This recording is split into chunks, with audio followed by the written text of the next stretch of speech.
Class 10th वालों, this is zero to competency level one shot of chapter 3 that is pair of linear equations। आपने NCERT level के one shots बहुत देख लिए होंगे। इस वीडियो में आपको बहुत सारी यूनिक चीजें मिलने वाली हैं। हाँ, आपको एनसीईआरटी के इंपॉर्टेंट कॉन्सेप्ट्स और पीवाईक्यूज तो मैं करवाऊंगा, ये आपको 10 वीडियोस में मिल जाएंगे। लेकिन इसके अलावा सेकंड चीज, जो एनसीईआरटी में कॉन्सेप्ट नहीं है डायरेक्टली, लेकिन सीबीएसई जिन कॉन्सेप्ट्स के अराउंड लास्ट 3-4 साल से सवाल फ्रेम कर रहा है, वो कॉन्सेप्ट भी मैं डिस्कस करूंगा।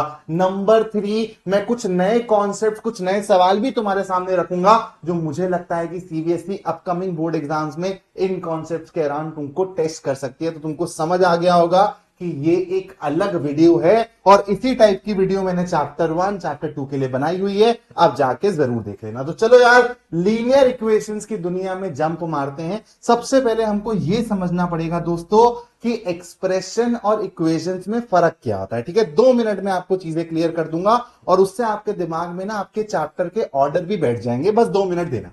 देखो, आप अभी चैप्टर 2 के अंदर क्या पढ़कर आए हो दोस्तों? पेन का कलर चेंज कर देता हूं, रियली सॉरी।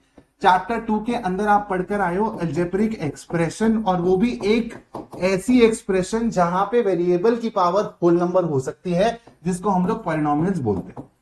तो आपने चैप्टर 2 के अंदर एक्सप्रेशंस के बारे में पढ़ा। अब चैप्टर 3 में भी आप इक्वेशंस के बारे में पढ़ रहे हो, चैप्टर 4 में भी आप इक्वेशंस के बारे में पढ़ रहे हो। तो आपने जो लीनियर पॉलिनोमियल, एलपी से डिनोट कर रहा हूं इसको, लीनियर पॉलिनोमियल पढ़ा, इसी का इक्वेशन फॉर्मेट अब आप पढ़ने वाले हो।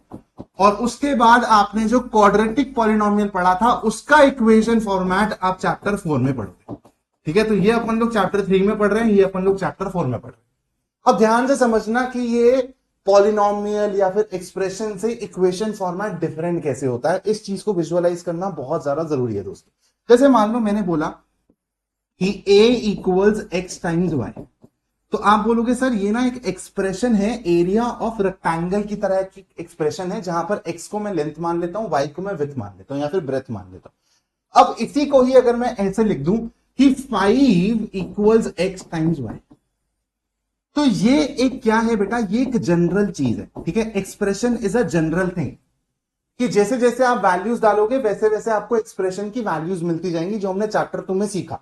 लेकिन यहां पर आपको एक्सप्रेशन की एक स्पेसिफिक वैल्यू दे रखी है, मतलब एक्स वाई इक्वेट कर दिया गया है एक स्पेसिफिक नंबर से। तो ये आपका अब एक जेनरिक नहीं है, जनरल नहीं है कुछ भी, ये एक स्पेसिफिक चीज बन चुकी है, जिसको हम लोग इक्वेशन बोलते हैं। तो जब भी आप अपनी एक्सप्रेशन को किसी चीज से इक्वेट कर दोगे, whether it is a constant और अ जीरो, आप उस एक्सप्रेशन को इक्वेशन फॉर्म में देखने लग जाते। एक और एग्जांपल दे दो सर। अभी दे देते हैं भाई।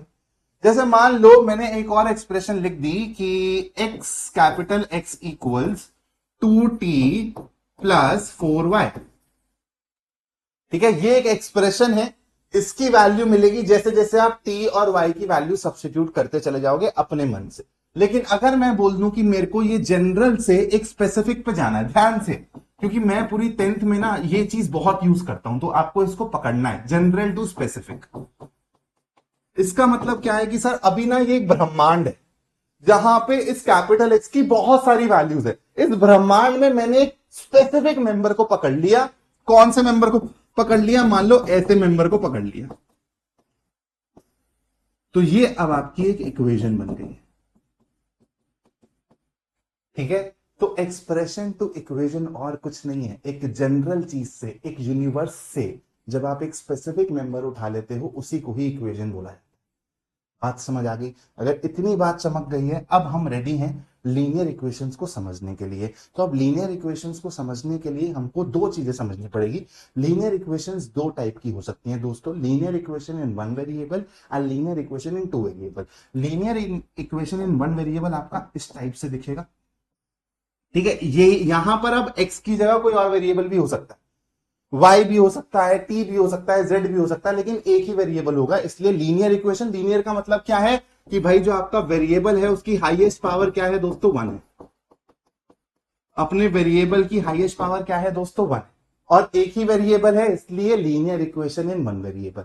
और उसके बाद आता है लीनियर इक्वेशन इन 2 वेरिएबल, जिसका स्टैंडर्ड फॉर्म ये रहा आपका। Linear equation in one variable आप क्लास 9 में पढ़ के आए हुए हो, linear equation in two variable हमको अभी पढ़ना है। इसको देखो एक बारी ध्यान से, अब ना मजा आने वाला है, ठीक है, दिमाग को थोड़ा सा खोल के रखना। तो यहां पर ना मैं दो कंपार्टमेंट बना रहा हूं, एक जगह मैं ले रहा हूं linear equation in one variable इस टाइप की, और एक जगह मैं ले रहा हूं linear equation in two variable B Y plus C equal 0। ठीक है, अब ध्यान से देखना, ये एक एक्सप्रेशन है, लीनियर एक्सप्रेशन है, ये भी एक लीनियर एक्सप्रेशन है इन टू वेरिएबल्स, ये एक लीनियर एक्सप्रेशन है इन वन वेरिएबल, और इनको जीरो से इक्वेट कर दिया मैंने राइट हैंड साइड में, तो ये इक्वेशन की फॉर्मेट में बन गया है। एक्सप्रेशन को जीरो से इक्वेट किया, एक्सप्रेशन को जीरो से इक्वेट किया। तो अब विजुअलाइज करो, चैप्टर 2 में जो तुम value of expression, value of polynomial पढ़कर आए हो, वही क्या तुमने यहां पर जीरो नहीं डाल दिया है। और यहां पर तुमको जो मैंने ये वाला एग्जांपल दिया, यहां पर जनरल टू स्पेसिफिक वाला, यहां पर भी अगर मैं इसको ऐसे लिख दूं एक्स वाई माइनस 5 इक्वल 0, तो क्या मैं इसको एज एक्सप्रेशन देख सकता हूं जिसकी वैल्यू मैंने जीरो से इक्वेट कर दी है? बात समझ आ रही है? अब ध्यान से समझना, तुम लोग ऐसे केस में क्या करते हो, 9th क्लास में तुम सीख कर आए हो, अगर मैं तुमको बोलूं कि सॉल्व फॉर एक्स, अगर मेरा सवाल आ जाए ऐसा सॉल्व फॉर एक्स, तो तुम लोग क्या करते हो दोस्तों कि तुम लोग b को राइट साइड पे ट्रांसपोज करोगे, A X equals minus B लिखोगे, x की वैल्यू लिखोगे minus B by A. I hope तुमको ये ट्रांसपोजिशन का फंडा पता होगा। एक्चुअली इसके पीछे का लॉजिक क्या है, हम लोग इसको कर देते हैं, लेकिन इसके पीछे का लॉजिक क्या है कि हम लोग सबसे पहले दोनों साइड्स पे माइनस बी कर रहे हैं, ठीक है, तो उससे ये मिलता है हमको, जो आपने ये b को ट्रांसपोज किया है ना, उसके पीछे का लॉजिक है। अब क्या करता हूं मैं, दोनों साइड पे a से डिवाइड करता हूं, तो आपको ये मिलता है। ठीक है, आई होप आपको ये सब चीजें पता होंगी, इसको मैं डिस्कस नहीं कर रहा हूं।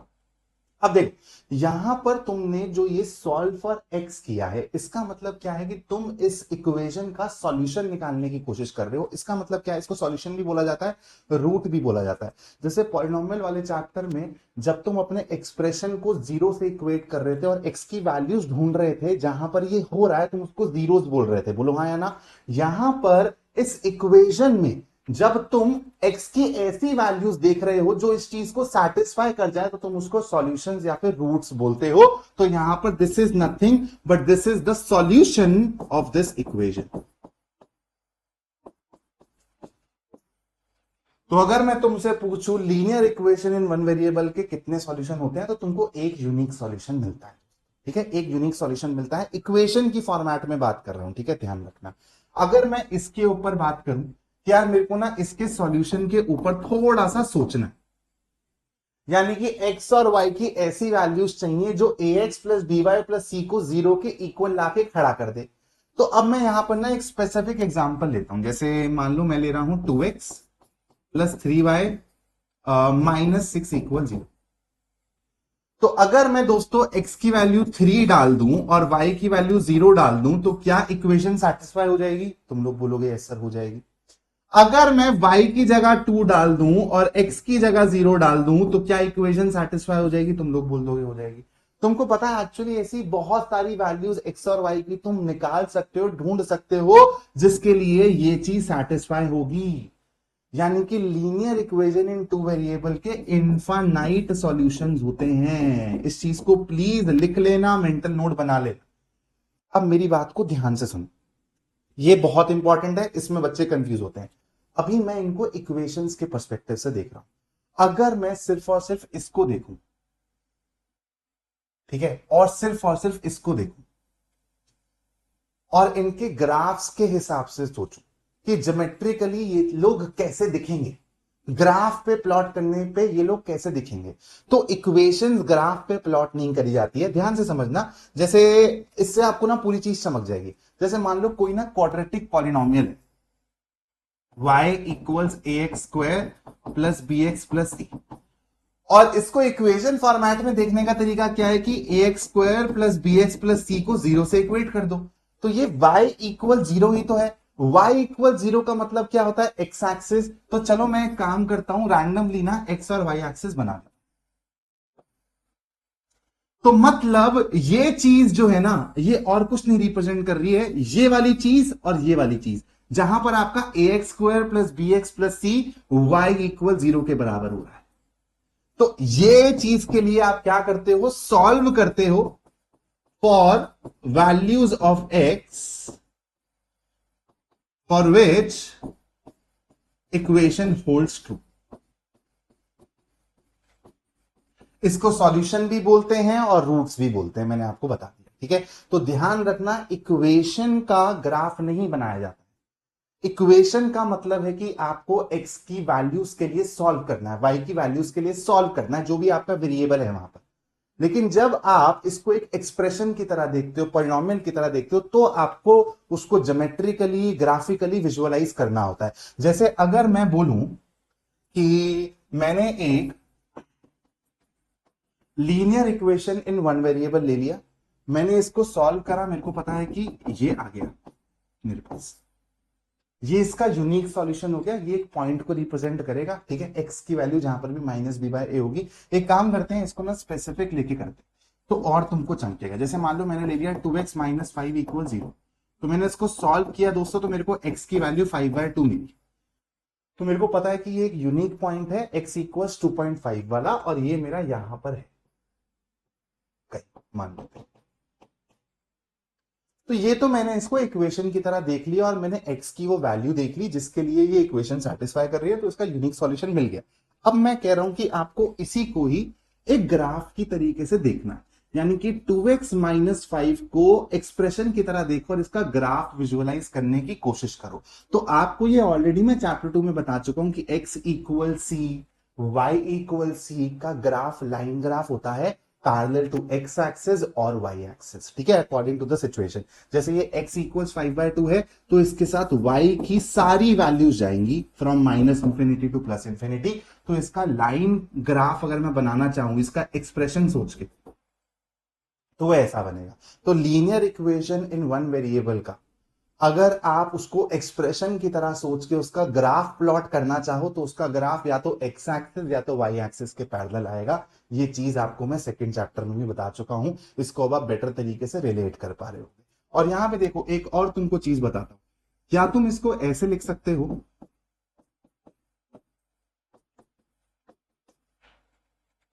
तो एक linear equation in one variable को ऐसे भी विजुअलाइज किया जा सकता है कि वो linear equation in two variable ही थी, बस जो दूसरा वाला वेरिएबल है ना, उसके आगे वाला जो बंदा है, कोफिशिएंट है, वो 0 हो गया, इसलिए सर वो गायब दिख। तो इसके थ्रू भी तुम ये वाली चीज इमेजिन कर सकते हो कि यहां पर देखो, बड़ी प्यार से विजुअलाइज हो जाएगा कि x की वैल्यू तो 5/2 है, y की जगह तुम जो मर्जी रख दो, 2 3 5 -2 -3 -5, ये वाली चीज तो अल्टीमेटली 0 ही होने वाली। तो इसलिए तुमको लाइन ग्राफ मिल रहा है ऐसा। अब यहां पर अगर कुछ इस टाइप की चीज मैं बोल दूं, अब मैं डायरेक्टली इसके तौर पे बात करूंगा कि y इक्वल्स 5/2 को ग्राफ पर प्लॉट करके दिखाओ एज लाइन ग्राफ। तो y की वैल्यू जहां पर 5/2 होगी, वहां से तुम ऐसी पैरेलल लाइन खींच दोगे parallel to x axis. This is the graph of y equals 5/2। ठीक है, अब बात करते हैं दोस्तों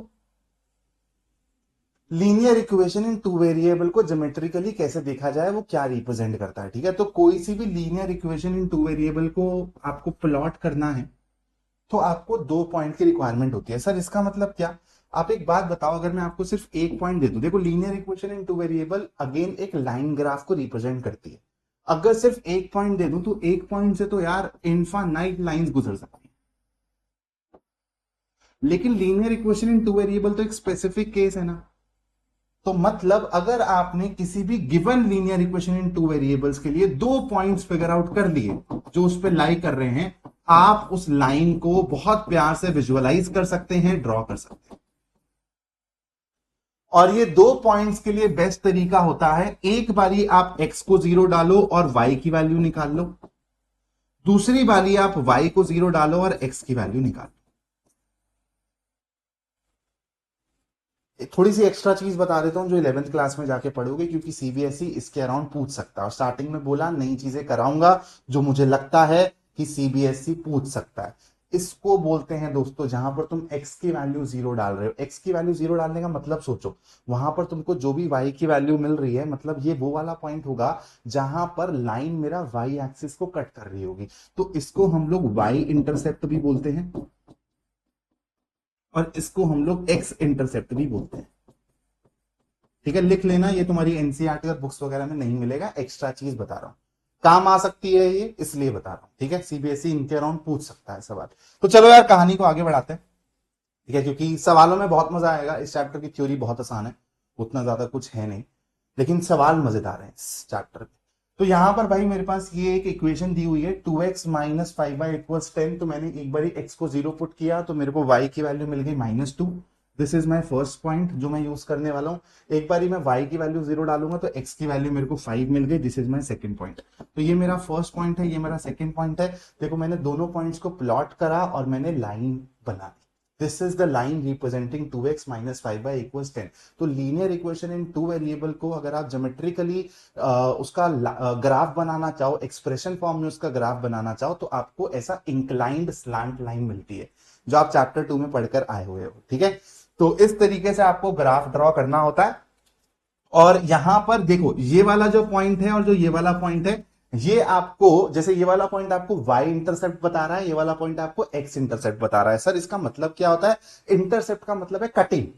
तो ये लाइन y एक्सिस पे जो कटिंग कर रही है, और ये कटिंग ना ओरिजिन से मेजर करी जाती है, तो ये आपका y इंटरसेप्ट है और ये आपका x इंटरसेप्ट है।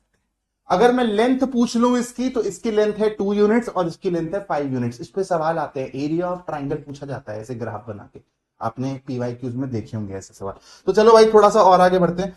यहां पर ना मैं एक चीज तुमको और बता रहा हूं, this is very very crucial. तुमको इतना समझ आ गया कि linear equation in two variables के इनफाइनाइट सॉल्यूशंस हो सकते हैं, और ये तुमको ऑलरेडी पता चल गया कि यार इसका ग्राफ ना ऐसा या फिर इंक्लाइंड बनेगा। तो सर ऑब्वियस सी बात है कि इस पे ना ऐसी इनफाइनाइट एक्स वाई की वैल्यूज होंगी जो कि इसको सेटिस्फाई कर देंगी, हेंस इनफाइनाइट सॉल्यूशंस हैं। अब जो मैं बताने वाला हूं ध्यान से सुनना। आपका कोई भी लाइन है, ठीक है, कोई सा भी स्पेसिफिक लाइन है, उसकी एक डायरेक्शन है ना, तो लाइन की ना एक डायरेक्शन होती है, विजुअलाइज कर। और ये जो डायरेक्शन है ना, ये एक्चुअली ए और बी आपको बताते हैं।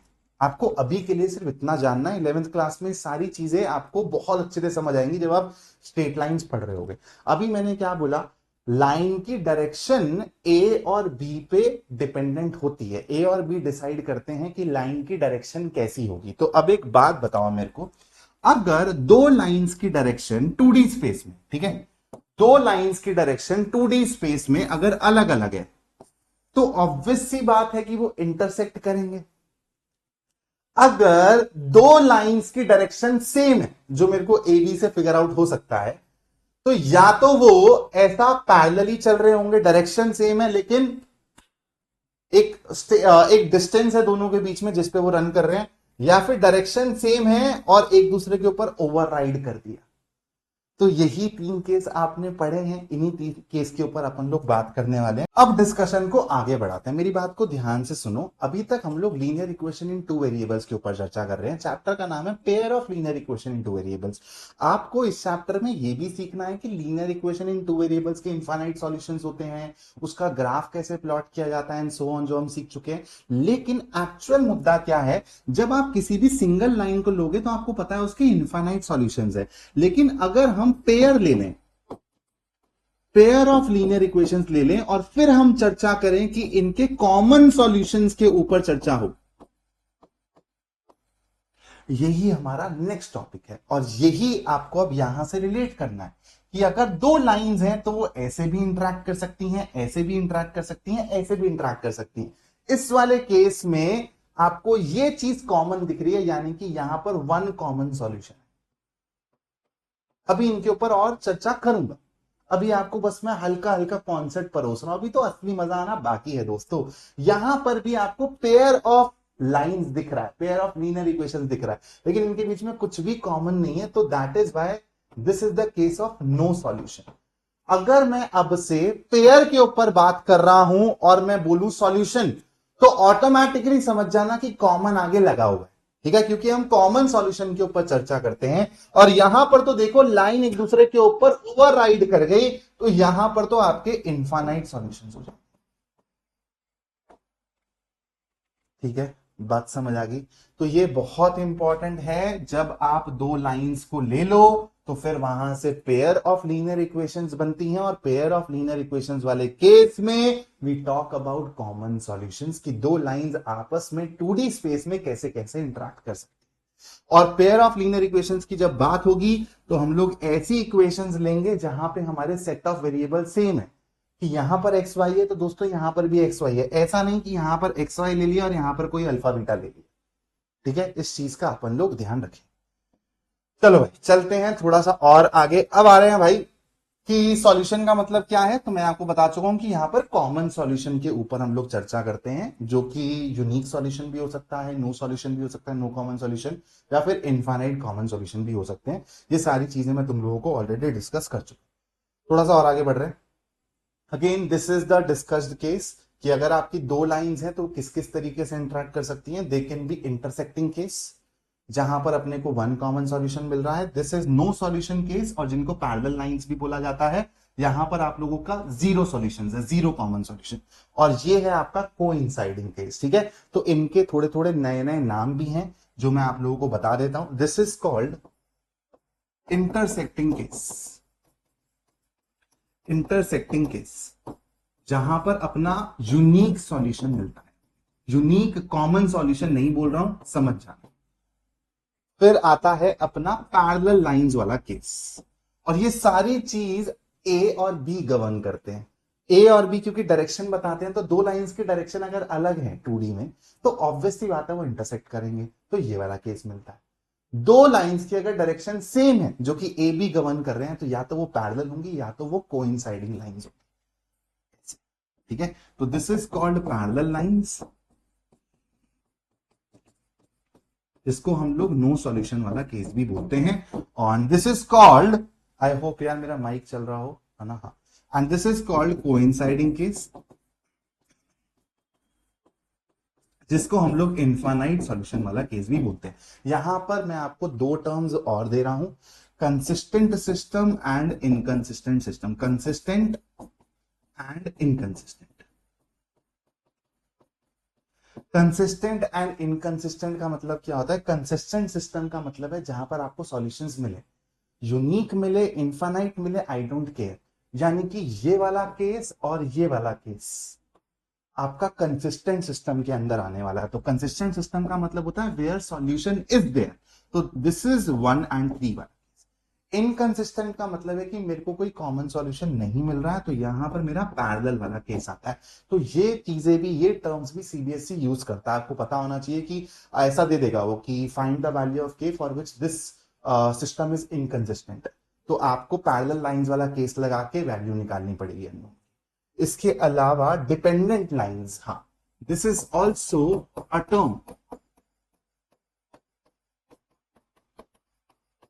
डिपेंडेंट लाइंस का मतलब होता है कोइंसाइडिंग वाला केस। याद रखना, इस पे सवाल कराऊंगा तो और चमका दूंगा, अभी सिर्फ इतना दिमाग में रखो, डिपेंडेंट लाइंस का मतलब होता है कोइंसाइडिंग लाइंस, इनफाइनाइट सॉल्यूशंस वाला केस। अब ना तुमको स्वाद आने वाला है जो मैं तुमको पढ़ाने वाला हूं।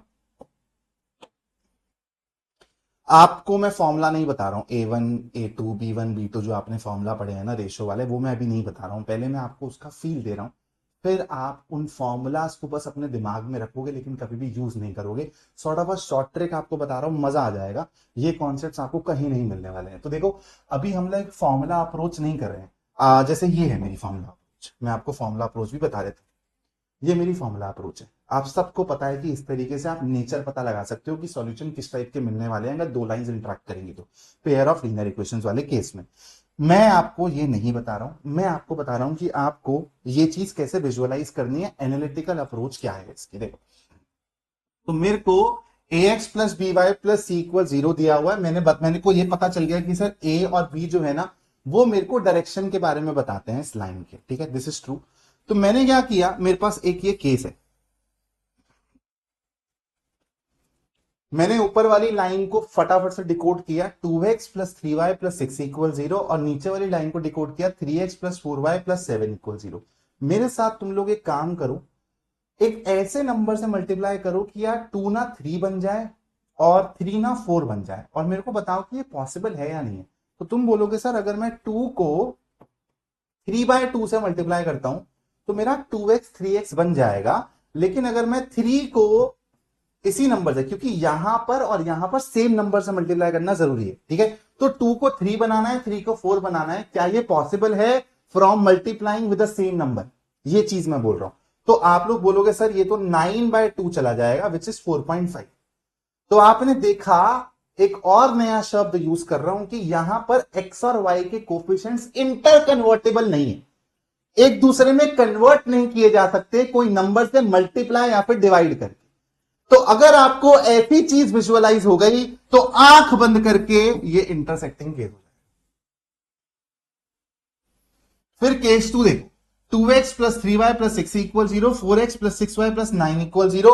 मैंने अगर यहां पर इसको देखते ही चमक रहा है 2 से मल्टीप्लाई कर दिया तो 2x मेरा 4x बन जाएगा, 3y मेरा 6y बन जाएगा, 6 मेरा 12 बनना चाहिए था। तो जब आपके एक्स वाई के कोफिशिएंट्स इंटर कन्वर्टेबल हो तो वो या तो पैरेलल केस होगा सबसे पहले तो, या तो कोइंसाइडिंग केस होगा। क्योंकि यहां पर एक्स वाई के जो कोफिशिएंट्स हैं ए बी, अगर वो इंटर कन्वर्टेबल हैं मतलब they are corresponding to the same direction. Same direction का मतलब है दो केसेस हो सकते हैं, इधर पैरेलल लाइंस और कोइंसाइडिंग लाइंस। अब जब आप ये इंटर कन्वर्जन वाला रूल लगा रहे हो, अगर कांस्टेंट भी सहमति दे दे तो ये वाला केस हो जाएगा, अगर कांस्टेंट आपत्ति करे, वायलेट करे, तो आपका पैरेलल केस हो जाएगा। जैसे यहां पर एक्स और वाई की कोफिशिएंट्स तो पहुंच गए एक दूसरे में, लेकिन कांस्टेंट 6 था तो यहां पर अब 12 बन जाएगा जो कि अलग है 9 से। That is why this corresponds to parallel case and not corresponding case. और यहां पे देखो दीज आर डिपेंडेंट लाइंस। आप ऊपर वाली इक्वेशन को 2 से मल्टीप्लाई करोगे तो आपको नीचे वाली इक्वेशन ही मिलने वाली है, मतलब ये दोनों की दोनों सेम हैं, बस इनका हुलिया चेंज करके हमको दिया हुआ था। इसलिए ये कोइंसाइडिंग लाइंस है, ओवरराइड करने वाली लाइंस है, इनफाइनाइट सॉल्यूशंस है, because they are the same lines. इसी चीज को अब देखो, ये वाली चीज है ना, ए बी वाली चीज को ही तो आप यूज करते हो। अब आपको समझ आ रहा होगा कि सर ये जो रूल्स है ना, इसमें ए बी ही तो आता है। देखो जब आपका a1/a2 b1/b2 बराबर ना हो, मतलब डायरेक्शन ही सेम नहीं है, तो कौन सा केस हो जाएगा? Intersecting case. यहां पे देखो a1/a2 b1/b2 के बराबर है, a1/a2 b1/b2 के बराबर है, तो वो पैरेलल केस भी हो सकता है, कोइंसाइडिंग केस भी हो सकता है। जहां पर c1/c2 भी सहमति दे दे वो हो जाएगा कोइंसाइडिंग केस, जहां पर c1/c2 सहमति ना दे, नॉट इक्वल टू, हो जाएगा पैरेलल केस। ठीक है, तो ये फॉर्मूलाज आपको याद होने जरूरी हैं, लेकिन मैं जब सवाल कराऊंगा आपको दिखेगा कि मैं इन फॉर्मूलाज को कभी भी यूज नहीं करता। एक बारी बस आपके साथ दोहरा रहा हूं। अगर आपको इक्वेशंस दी गई हैं, मैं इक्वेशन भी लिख देता हूं यहां पे, a1x plus b1y plus c1 equal 0, a2x plus b2y plus c2 equal 0। तो आपको क्या करना है, x के कोफिशिएंट्स जो हैं उनको रेशो में लो, y के कोफिशिएंट्स जो हैं उनको रेशो में लो, और दोनों के दोनों कांस्टेंट्स को रेशो में लो। अगर दोनों कांस्टेंट राइट हैंड साइड में है तो राइट हैंड साइड में जो वैल्यूज हैं उसी को रेशो में ले लो, या फिर लेफ्ट हैंड साइड में शिफ्ट करके रेशो में ले लो, तुम्हारी चॉइस। लेकिन ऐसा नहीं हो सकता कि यहां पर ऊपर में ये लेफ्ट में है और ये राइट में है और फिर तुम रेशो में ले रहे हो। ठीक है, तो एक होमोजीनियस तरीके से तुमको रेशो लेना है। अब अगर तुमको दिखता है कि a1/a2 is not equal to b1/b2 तो इंटरसेक्टिंग केस हो जाएगा। a1/a2 b1/b2 के बराबर है लेकिन ये c1/c2 के बराबर नहीं है, तो ये पैरेलल केस हो जाएगा। a1/a2 b1/b2 के बराबर और ये चीज c1/c2 के बराबर भी मिल रही है, तो दोस्तों कोइंसाइडिंग केस हो जाएगा। अब एक बारी बस ये वाली चीज मेरे साथ पढ़ लो, सारी चीजें कवर हो जाएंगी, सारी चीजें समराइज हो जाएंगी। If you see coefficient of x and y are same or can be made same, interconvertible, by multiplying or dividing with a certain number, then look for constant term. If it is also becoming same, then both lines are same, that means coinciding case, otherwise it is parallel. This is nothing but the rule that we study, a1/a2 b1/b2 c1/c2 है। तो आपका जो ये rule बना हुआ है ना, ये ए और बी की वजह से ही बना हुआ है। और अब आपको ये चीज समझ आ गई होगी कि यार ए और बी क्यों आते हैं हमारे इन रूल्स के अंदर, क्योंकि लाइन की डायरेक्शन गवर्न ही ए और बी करते हैं। तो अगर ए और बी दो लाइंस के हिसाब से अगर आप सोचो, ए और बी अगर इंटर कन्वर्टेबल हो जाए, एक्स और वाई के कोफिशिएंट्स अगर इंटर कन्वर्टेबल हो जाए, उनका रेशियो सेम हो जाए, तो लाइन की डायरेक्शन सेम हो जाती है, इसलिए वो या तो पैरेलल वाले डायरेक्शन में जाएगा या तो कोइंसाइडिंग वाले डायरेक्शन में जाएगा। लेकिन अगर दो आपको लीनियर इक्वेशंस दी हुई हैं और एक्स वाई के कोफिशिएंट्स का रेशो सेम नहीं आ रहा है, मतलब वो सेम डायरेक्शन को नहीं जा रहे हैं, that means they will be intersecting case, एक दूसरे को काट देंगे। क्लियर है भाई कहानी? चल, तो हमने अभी पढ़ लिया है कि यार अब हम लोग जब दो लाइंस को देखते हैं ना पिक्चर में, तो उनके सॉल्यूशंस के ऊपर हम लोग कैसे बात कर सकते हैं। हम लोगों ने एक एनालिटिकल अप्रोच भी देख ली और एक रूल वाली अप्रोच भी देख ली कि फॉर्मूला लगाएंगे उसके हिसाब से पता चल जाएगा। अब हमको बात करनी है इन सॉल्यूशंस के ऊपर, ठीक है। हमको बात करनी है कि अगर इंटरसेक्टिंग केस है तो वो कॉमन सॉल्यूशन है क्या, समझ रहे? तो अब हम लोग बात करने वाले हैं methods of finding solution of pair of linear equation. तो इसके लिए भाई अपने पास ग्राफिकल अप्रोच भी है। सर ग्राफिकल अप्रोच का मतलब क्या है कि जैसे मैंने मान लो तुमको दो लाइन दे दी है L1 और L2, ठीक है। इनके कॉमन सॉल्यूशन के ऊपर मेरे को बात करनी है, और एक तरीके से सिर्फ ये भी नहीं बताना कि यूनिक वाला केस है, पैरेलल वाला केस है, कोइंसाइडिंग वाला केस है। मेरे को उन सॉल्यूशन के ऊपर एग्जैक्ट तरीके से बात करनी है। तो मैं लाइन 1 को प्लॉट करूंगा और लाइन 2 को प्लॉट करूंगा, मतलब प्रॉपरली ग्राफ पे प्लॉटिंग होगी बढ़िया से, यूनिट्स वगैरह लेके, सारी चीजें लेके, और मेरे को ग्राफ पे फिर ये जो एग्जैक्ट पॉइंट दिखेगा मैं बोल दूंगा ये मेरा कॉमन सॉल्यूशन है। तो कुछ नहीं करना होता, आपको दोनों लाइंस को ग्राफ पे प्लॉट करना है। प्लॉट करने का तरीका बता चुका हूं, 2 पॉइंट्स की रिक्वायरमेंट होती है। पहला पॉइंट कैसे निकालोगे, एक्स की वैल्यू 0 डाल के वाई जो मिल रहा है। दूसरा पॉइंट कैसे निकालोगे, वाई की वैल्यू 0 डाल पे एक्स जो मिल रहा है। 2 पॉइंट्स रिक्वायर्ड होते हैं, 2 पॉइंट से कोई सी भी लाइन ड्रॉ करी जा सकती है। तो दोनों लाइंस को मैं ग्राफ पे प्लॉट करूंगा, देख लूंगा कि भाई उनका नेचर क्या है, और फिर कॉमन सॉल्यूशन ग्राफ से मेरे को मिल जाए। दूसरा तरीका होता है एल्जेब्रिक अप्रोच, जिसमें अपने को दो अप्रोचेस सीखनी होती हैं, substitution method and elimination method. पहले हमारे सिलेबस में क्रॉस मल्टीप्लिकेशन मेथड भी था, जो कि बहुत ही काम का मेथड है, ठीक है। तो क्रॉस मल्टीप्लिकेशन मेथड में इस वन शॉट में तो नहीं, लेकिन आगे ऐसा 10-15 मिनट की एक शॉर्ट वीडियो बनाऊंगा जिसमें मैं आज तुम लोगों को सिखा दूंगा। क्योंकि अगर तुम ओलंपियाड्स के लिए या फिर आगे जब जेई के लिए एंट्रेंस एग्जाम देने जाओगे ना, तो जब तुम स्कॉलरशिप टेस्ट में बैठोगे तो ये मेथड बहुत यूजफुल है, बहुत प्यारा मेथड है क्रॉस मल्टीप्लिकेशन मेथड। आगे कभी इसके लिए शॉर्ट वीडियो डाल। तो चलो कहानी को आगे बढ़ाते हैं। हम लोग आ रहे हैं सबसे पहले सब्स्टिट्यूशन मेथड पे। ग्राफ वाले मेथड में कुछ नया नहीं है, वो हमने ऑलरेडी सीखा हुआ है। मैं आपको क्वेश्चन से उसको अप्लाई करके दिखा दूंगा। सब्स्टिट्यूशन मेथड में क्या है, नाम ही बता रहा है आपको कि सब्स्टिट्यूट टाइप का कुछ करना है। तो यहां पे पूरा का पूरा प्रोसेस है, आराम से देखेंगे। मेरे को दो इक्वेशंस दी हुई हैं और मेरे को इनको सॉल्व करना है यूजिंग सब्स्टिट्यूशन मेथड।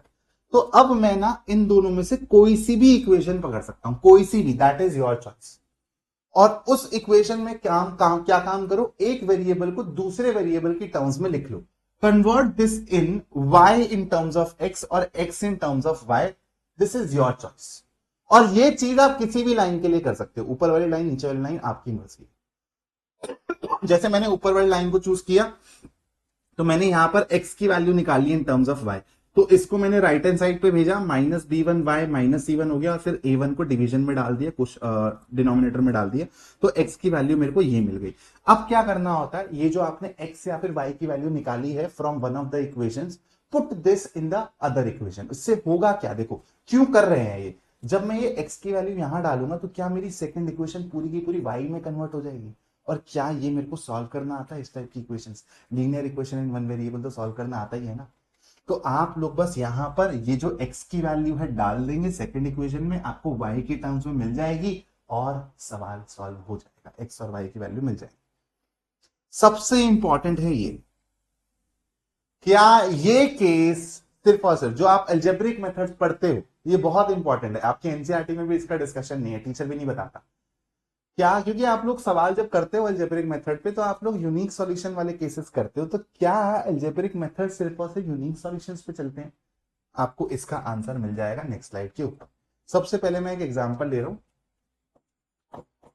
ठीक है, यूनिक सॉल्यूशन वाला एग्जांपल ले रहा हूं और आपको प्रॉपरली मेथड को कैसे अप्रोच करना होता है वो दिखा रहा हूं। तो मैंने एक लाइन ले ली 2x - 3y -6 = 0, ठीक है। और दूसरी लाइन मैंने ले ली, मान लो 4x + 8y -15 = 0, ठीक है भाई।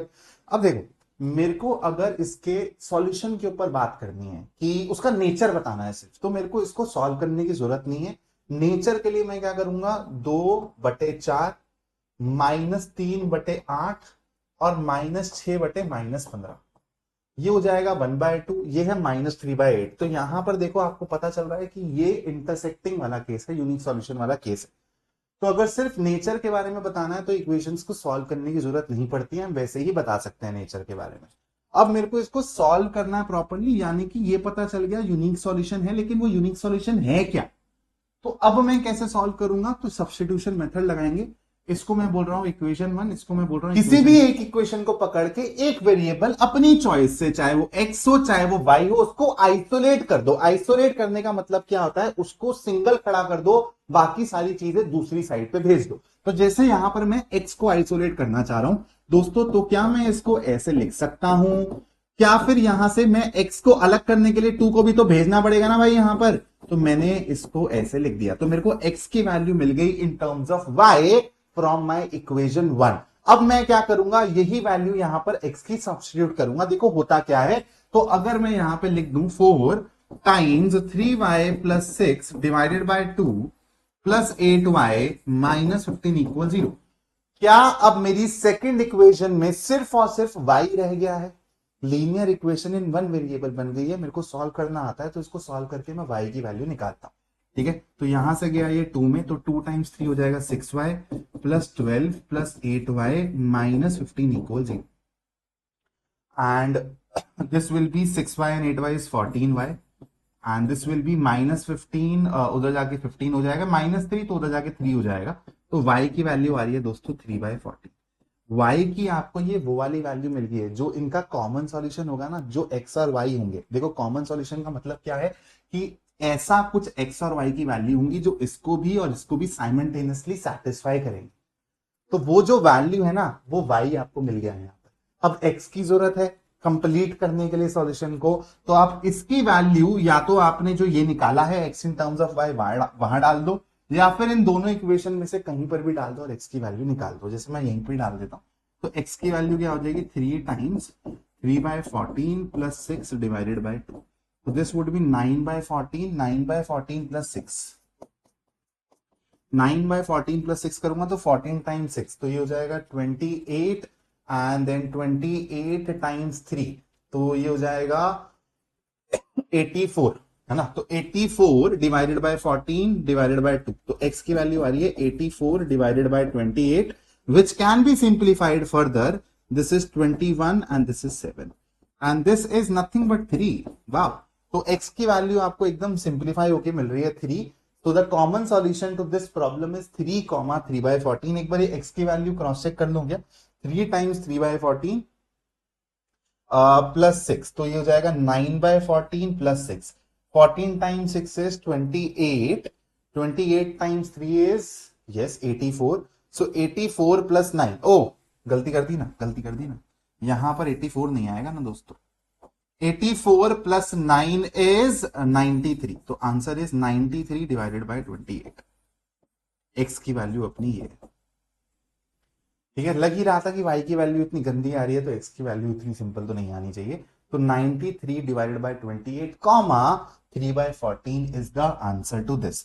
अब देखो मैं सब्स्टिट्यूशन मेथड जानबूझ के एक पैरेलल वाले केस पे लगा के दिखाता हूं आपको। यहां से आपको क्लैरिटी मिलेगी, जो आप अलजेब्रिक मेथड सीख रहे हो वो सिर्फ और सिर्फ यूनिक सॉल्यूशन के लिए नहीं होते हैं भाई साहब।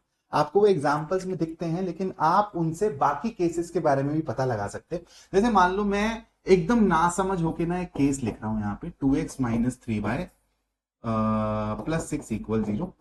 पता है मेरे को पैरेलल वाला केस कैसे बनेगा, तो मैं जानबूझ के बना रहा हूं। ठीक है, तो यहां पे कर देता हूं मैं 6x, और यहां पर कर देता हूं मैं -9y, और यहां पर मैं जानबूझ के 18 नहीं लिख रहा हूं 15 लिख रहा हूं, वरना कोइंसाइडिंग वाला केस हो जाएगा।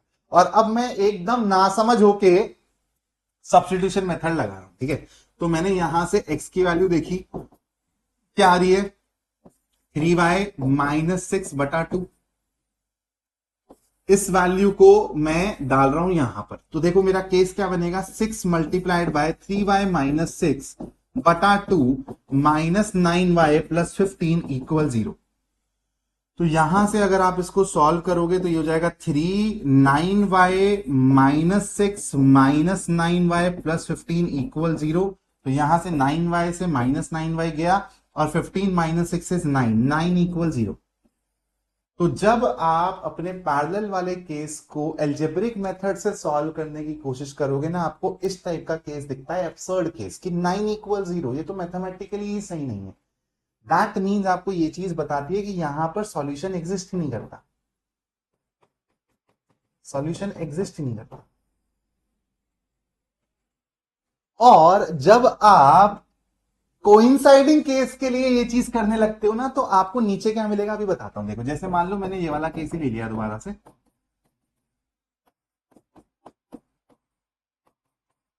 ठीक है। आंख बंद करके सब्स्टिट्यूशन मेथड लगाने की कोशिश करो। तो यहां से मेरे को पता है कि मेरी एक्स की वैल्यू क्या आ रही है, 3y प्लस 6/2, और यही मैं यहां पे डाल देता हूं। तो 4 times 3y plus 6/2 minus 6y minus 12 equal 0। तो इसको सॉल्व करूंगा तो ये हो जाएगा मेरा 6y plus 12 minus 6y minus 12 equal 0। तो यहां पर इनमें आपको 0 इक्वल 0 मिल रहा है, which is actually making sense. और 0 इक्वल 0, तो ये तो भाई आपको पता है यार, हमेशा ही ट्रू होगा। तो अगर इस टाइप की चीज दिखती है तो आपको लाइंस क्या बता रही होती है अलजेब्रिक मेथड से, कि भाई हमारे में ना इनफाइनाइट सॉल्यूशन है कॉमन, मतलब हम सेम ही लाइन है, समझे।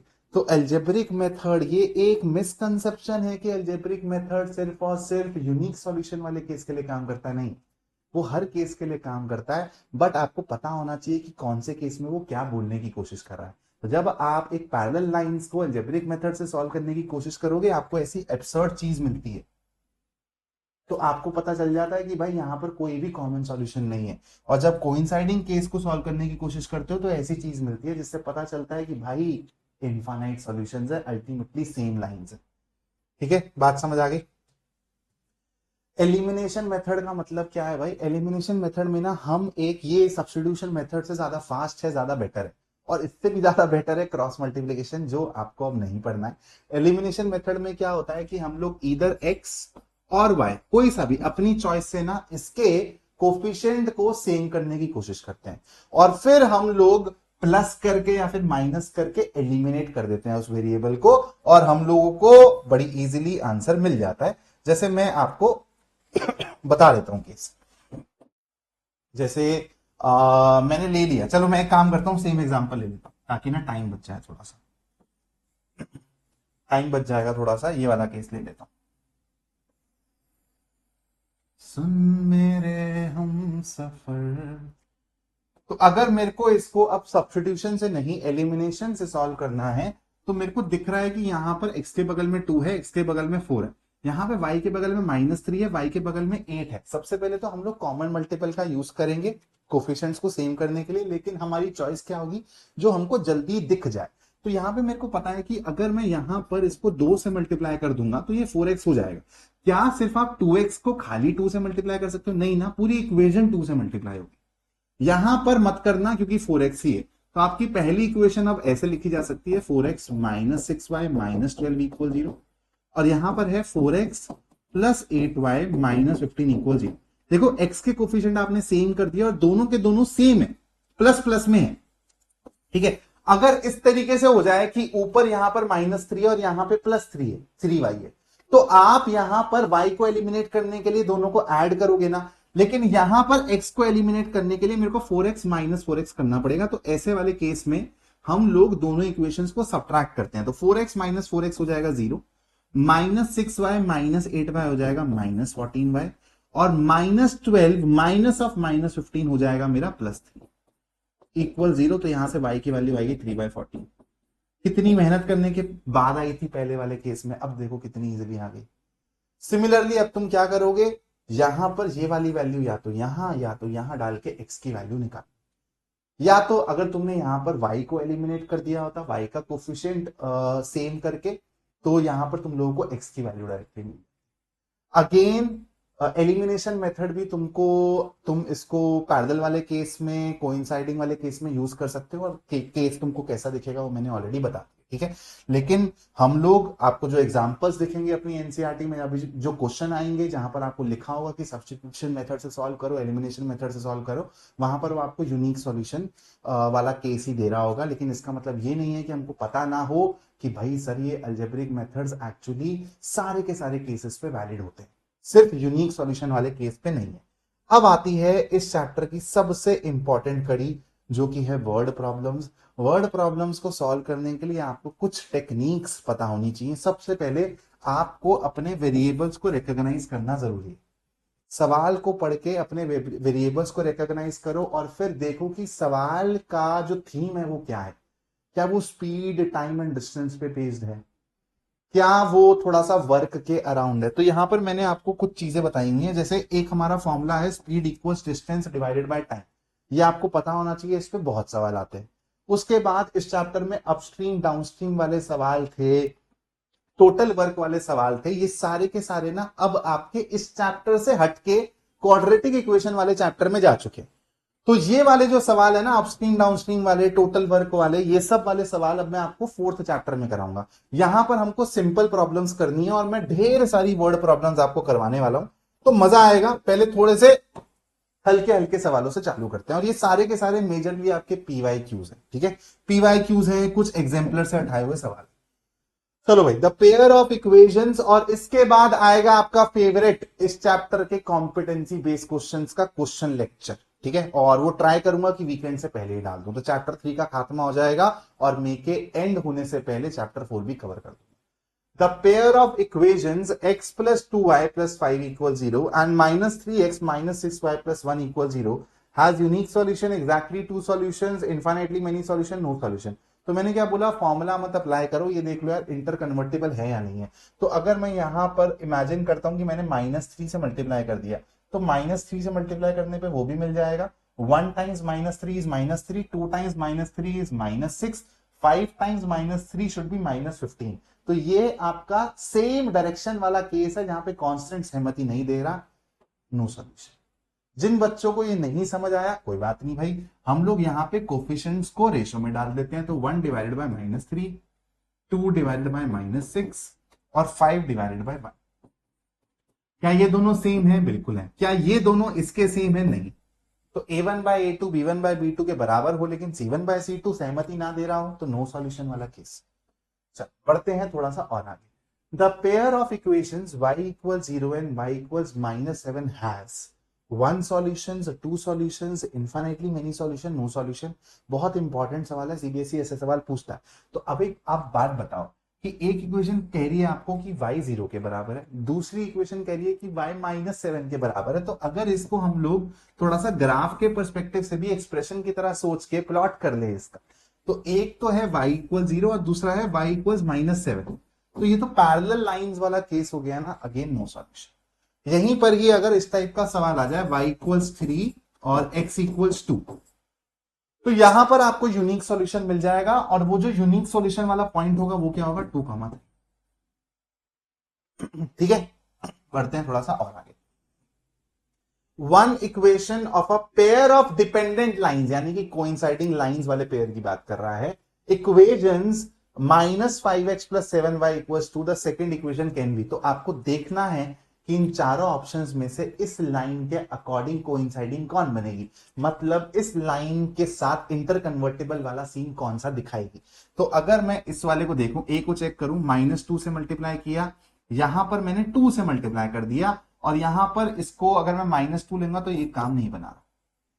-5x से -10x गया, यानी कि मैंने 2 से मल्टीप्लाई किया। ठीक है, 7y को 2 से मल्टीप्लाई करता हूं तो 14y मिलना चाहिए था, आंसर इज नॉट दिस।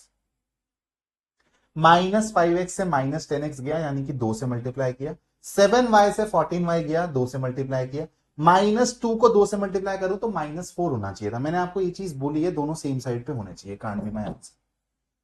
यहां पर मैंने क्या किया, -2 से मल्टीप्लाई किया, तो ये हो गया। ठीक है, यहां पर भी मैंने -2 से मल्टीप्लाई किया, यहां पर भी मैंने -2 से मल्टीप्लाई किया, आंसर इज दिस। इसको आप और ज्यादा आसानी से देख सकते हो अगर आप सब चीजों को सेम साइड पे ले आओ, और इसको आप ऐसे लिख दो।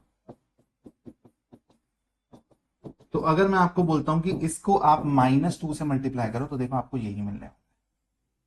ठीक है, hence they are dependent pair of dependent lines. और ऐसे सवाल बहुत आते हैं और बच्चों को नहीं पता होता कि डिपेंडेंट लाइंस होती क्या है, इसलिए सवाल छोड़ देते हैं। अब आप नहीं छोड़ोगे। एक वर्ड प्रॉब्लम है, और मैंने जानबूझ के एमसीक्यू फॉर्मेट में लिया ये वर्ड प्रॉब्लम, ताकि हम मिलके इसको जल्दी से जल्दी शॉर्ट तरीके से विजुअलाइज करके सॉल्व करने की कोशिश करें। अरुणा के पास 1 रुपए के और 2 रुपए के कॉइन्स हैं दोस्तों, ठीक है।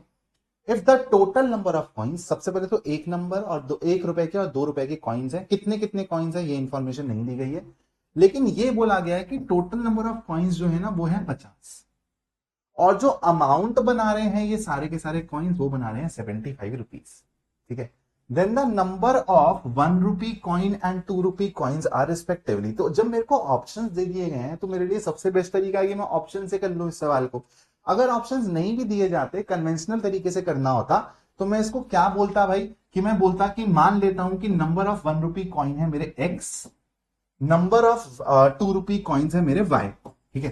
फिर अब मैं इक्वेशंस बनाता कि x प्लस वाई मेरे को दिया हुआ है 50 के बराबर, और अगर x है मेरे 1 रुपी के कॉइन तो ये अमाउंट कितनी बनाएंगे x, और y है मेरे 2 रुपी के कॉइन्स, तो ये मतलब जैसे मान लो 2 रुपए के 4 सिक्के हैं तो 2 इंटू 4 8 रुपए बनते हैं ना, तो ये बनाएंगे 2y अमाउंट, और टोटल अमाउंट है 75। आप इन दोनों इक्वेशंस को सॉल्व करते हो और आपको आंसर मिलता, ठीक है। लेकिन हम लोग यहां पर ये चीज नहीं करेंगे, मैं आपको एक और विजुअलाइजेशन देता हूं, यहां पर मजा आएगा, इस तरीके से अपने को सोचना है। एक बात बताओ यार, 2 रुपए के जितने भी कॉइन होंगे, 1 2 3 4 5 6 7 8 जितने भी कॉइन होंगे, जब आप इन नंबर ऑफ कॉइन्स को 2 से मल्टीप्लाई करोगे तो आपको मिलने तो एक इवन नंबर ही वाला है ना। मतलब 75 रुपीज में जो ये 2 रुपीज वाले कॉइन का अमाउंट होगा ना वो एक इवन नंबर होगा, ठीक है। यानी कि वो ऐसा 10 हो सकता है, 20 हो सकता है, 30 हो सकता है, 40 हो सकता है, 50 हो सकता है, 60 हो सकता है, 70 हो सकता है। बाकी सारा जो अमाउंट आएगा वो 1 रुपए के कॉइन से आएगा। और मुझे इतना भी थोड़ा सा आइडिया लग गया है कि भाई 50 कॉइन्स है in total, number of coins कितने हैं 50। तो एक बात बताओ, क्या ऐसा केस हो सकता है कि 30 कॉइन आपके 2 रुपए के हो जाए? 30 कॉइन अगर आपके 2 रुपए की हो जाती है तो 60 रुपए वहां से हो जाएंगे, और फिर 20 कॉइन बचेंगे यार, तो ये तो 80 हो जाएगा, मेरा सेटिस्फाई नहीं कर रहा। फिर आप थोड़ा सा सोचोगे सर 30 से ना नीचे जाना पड़ेगा, तो मेरे को फटाफट से स्ट्राइक कर जाएगा कि सर 25 गुना 2 प्लस 25 गुना 1 ना इसको सेटिस्फाई कर जाता है। तो दोनों ना 25 25 हो जाएंगे। देखो 25 प्लस 25 इज 50, 25 प्लस 50 70, ठीक है। तो आप विजुअलाइज भी बहुत प्यार से कर सकते हो। यहां पर मैं आपको ना एक चीज और बता देता हूं, अगर आपको 2 क्वांटिटीज का सम दे दिया जाए किसी के बराबर, और 2 क्वांटिटी सेम 2 क्वांटिटीज का डिफरेंस दे दिया जाए, आप एलिमिनेशन मेथड से इसको बहुत जल्दी प्रूव कर सकते हैं। मैं आपको डायरेक्टली रिजल्ट बता रहा हूं। तो यहां से इस टाइप के सिचुएशन का x आप डायरेक्टली लिख सकते हो, इन दोनों का सम कर दो और डिवाइडेड बाय 2 कर दो, और y कैसे निकालोगे, इन दोनों का डिफरेंस लेके डिवाइडेड बाय 2 कर दो। आप इसको एलिमिनेशन मेथड से बहुत इजीली प्रूव कर सकते हो, लेकिन अगर आप इस रिजल्ट को डायरेक्टली याद रखते हो तो आपके सवाल जो आएंगे ना बोर्ड एग्जाम में बहुत इजीली मेंटली जल्दी सॉल्व कर पाओगे। 2 चीजों का सम 2 चीजों का डिफरेंस वाला कॉन्सेप्ट है ये। चलो बढ़ते हैं नेक्स्ट सवाल की तरफ। क्या कह रहा है सवाल, आपको ये एक सब्जेक्टिव फॉर्म में दिया हुआ है, मैं इसको प्रॉपर्ली प्रेजेंट करके दिखाऊंगा आपको, ठीक है, कि कैसे करने हैं ऐसे सवाल। अगर सब्जेक्टिव में 3 मार्कर 5 मार्कर में आते हैं तो कैसे करने हैं। For what value of k 2x plus 3y equals 4 and k plus 2 times x plus 6y equals 3k plus 2 will have infinitely many solution। तो देखो यार, सबसे पहले तो आप ना दोनों की दोनों इक्वेशंस को स्टैंडर्ड फॉर्म में लिख लोगे। कांस्टेंट्स हमेशा लेफ्ट साइड पे लाओ, ठीक है। तो 2x plus 3y minus 4 equal 0 हो गया, और दूसरी मेरी लाइन हो गई k plus 2x plus 6y minus 3k plus 2 equal 0, ठीक है। Minus of 3k plus 2 equal 0, ऐसे ब्रैकेट लगा देना। अब देखो, अब आप क्या करोगे, दोनों को कंपेयर करोगे। इसको कंपेयर करोगे a1x plus b1y plus c1 equal 0 से, और इसको कंपेयर करोगे a2x plus b2y plus c2 equal 0 से। और अब आप यहां पे प्रॉपर्ली लिखोगे दोस्तों, ठीक है, तब जाके नंबर मिलेंगे कि यार दोस्त मेरा a1 है 2 के बराबर, मेरा a2 है k प्लस 2 के बराबर, फिर आप बोलोगे मेरा b1 है 3 के बराबर, मेरा b2 है 6 के बराबर, फिर आप बोलोगे मेरा c1 है -4 के बराबर, c2 है मेरा माइनस ऑफ 3k प्लस 2 के बराबर। और अब आपको इनफाइनाइट सॉल्यूशन वाला कंडीशन लगाना पड़ेगा। a1 बाय a2 यानी कि 2 divided by k plus 2 needs to be equal to 3 divided by 6 equals to 4, क्योंकि माइनस से माइनस साइन कट जाएगा, तो 4 डिवाइडेड बाय 3k प्लस 2। अब मैं यहां पर पहले 2 को यूज करके ना k की वैल्यू निकाल लेता हूं, क्योंकि दोस्तों ये 1/2 है ना, ये अपना 1/2 है। क्रॉस मल्टीप्लाई करूंगा तो 2 टाइम्स 2 4 इक्वल्स k प्लस 2 आएगा। तो यहां से मेरे को k की वैल्यू किसके बराबर मिल रही है, 2 के बराबर मिल रही है। क्या ये मेरा आंसर हो गया? नहीं, मेरे को यही वैल्यू यहाँ पर भी वैलिडेट करनी पड़ेगी, जस्टिफाई करनी पड़ेगी। तो अगर तुम यहाँ पे k की वैल्यू 2 डालते हो तो 3 टाइम्स 2 6 प्लस 2 8, 4 डिवाइडेड बाई 8 1/2 हो जाएगा। हाँ, तो यहाँ पर मेरा फाइनल आंसर हो जाएगा k/2, क्योंकि इसके लिए a1/a2 b1/b2 c1/c2 सब बराबर मिल रहे हैं मेरे को। बढ़ता हूँ नेक्स्ट सवाल की तरफ। क्या कह रहा है सवाल? Determine the values of m and n so that the following system of linear equations have infinite number of solutions। Again same type का सवाल है, लेकिन इसको अब मैं प्रॉपरली कन्वेंशनल तरीके से लिख के नहीं कर रहा हूँ। आप लोगों को यहाँ पर सबसे पहले a1/a2 लिखना है, तो ये हो जाएगा 2m - 1 divided by 3। This should be equal to 3 divided by n-1, ठीक है, y के कोफिशिएंट्स, और this should be equal to -5 बटा -2, तो 5/2। तो दोस्तों अब m और n की वैल्यू कैसे निकलेगी? एक बार इसको यूज करके m की वैल्यू निकाल लेंगे, इसको यूज करके n की वैल्यू निकाल लेंगे, और बाद में एक बार क्रॉस वेरीफाई भी कर लेंगे, ठीक है। तो यहाँ पर 2m - 1 डिवाइडेड बाय 3 को मैं 5/2 के साथ ले रहा हूँ, क्रॉस मल्टीप्लाई करूंगा अगर, तो ये हो जाएगा मेरा 4m - 2 equals 3 times 5 which is 15। तो यहाँ से मेरा 4m आ जाएगा, थोड़ा सा वेयर्ड वैल्यू आ रही है, क्रॉस चेक कर लूँ दोबारा से। 4m - 2 equals 15। हाँ, तो m की वैल्यू हो जाएगी यहाँ से 17/4। और अगर मैं n की वैल्यू निकालना चाहूँ तो n की वैल्यू कैसे निकलेगी? इन दोनों को यूज कर दूंगा, तो 3 टाइम्स 2 हो जाएगा 6 इक्वल्स 5n - 5 इक्वल्स 5n - 5। तो यहां से 5n आ जाएगा 11 के बराबर, तो n की वैल्यू आ जाएगी 11/5। तो m की वैल्यू है 17/4 और n की वैल्यू है 11/5। जब आप ये रखोगे तो आपको a1/a2 b1/b2 c1/c2 5/2 के बराबर मिलने लगेंगे, मतलब a1/a2 और b1/b2 5/2 के बराबर मिल जाएंगे। So this is the value of m and n। यहां पर आपको इक्वेशन दी हुई है और आपको x और y के लिए सॉल्व करना है। आप बोलोगे सर ये इक्वेशन सिंपल नहीं है, तो सबसे पहले इसको सिंपल बनाना पड़ेगा अपने को, ठीक है, थोड़ा सा सिंप्लीफाई करना पड़ेगा, फिर हम इस पे सब्स्टिट्यूशन एलिमिनेशन अपनी मर्जी से कुछ भी लगा सकते हैं, क्योंकि यहाँ पे स्पेसिफिकली लिखा नहीं हुआ है, ठीक है। तो कहानी को आगे बढ़ाते हैं। तो चलो सबसे पहले ना सिंप्लीफाई करते हैं। यहाँ पर मेरे को 2 और 3 दिख रहा है, यहाँ पर भी 3 और 2 दिख रहा है। तो ऐसे केस में क्या किया करो यार, जो यहाँ पर आपको इन दोनों का एलसीएम दिख रहा है ना, उससे आप मल्टीप्लाई कर दो पूरी इक्वेशन को। तो अगर मैं यहाँ पर हर किसी को 6 से मल्टीप्लाई कर दूं, देखो ठीक है, अगर मैं यहाँ पर पूरी इक्वेशन को 6 से मल्टीप्लाई कर दूं तो ये हो जाएगा 6x + 1 डिवाइडेड बाय 2, तो 6/2 3 हो जाएगा, तो 3 मल्टीप्लाइड बाय x + 1। और यहाँ पर 6 से मल्टीप्लाई करूंगा, 3 नीचे है तो 2 बचेगा, 2 multiplied by y - 1 equals 9 times 6 that is 54।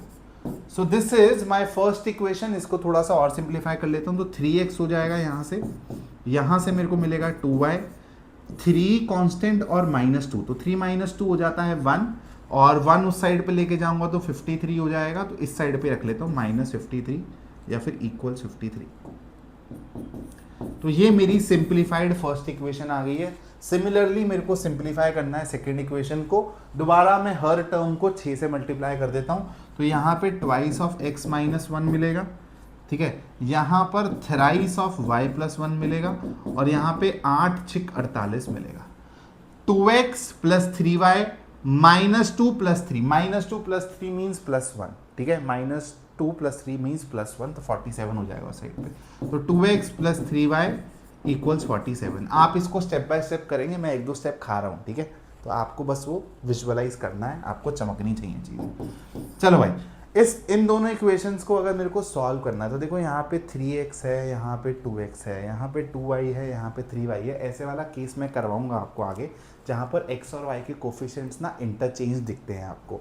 इस वाले केस के अंदर मैं आप लोगों को क्या करवा रहा हूँ, आप यहाँ पर किसी भी x या फिर y के कोफिशिएंट्स को क्या करिए, दो सेम कर दीजिए। ये कैसे हो जाएगा? अगर आप इसको 2 से मल्टीप्लाई कर देते हो तो ये हो जाएगा 6x + 4y इक्वल्स 106 और यहां पर x के कोफिशिएंट को 6 बनाने के लिए 3 से मल्टीप्लाई कर दो, तो ये हो जाएगा 6x plus 9y equals 47 times 3 would be 150 में से 9 गया 141।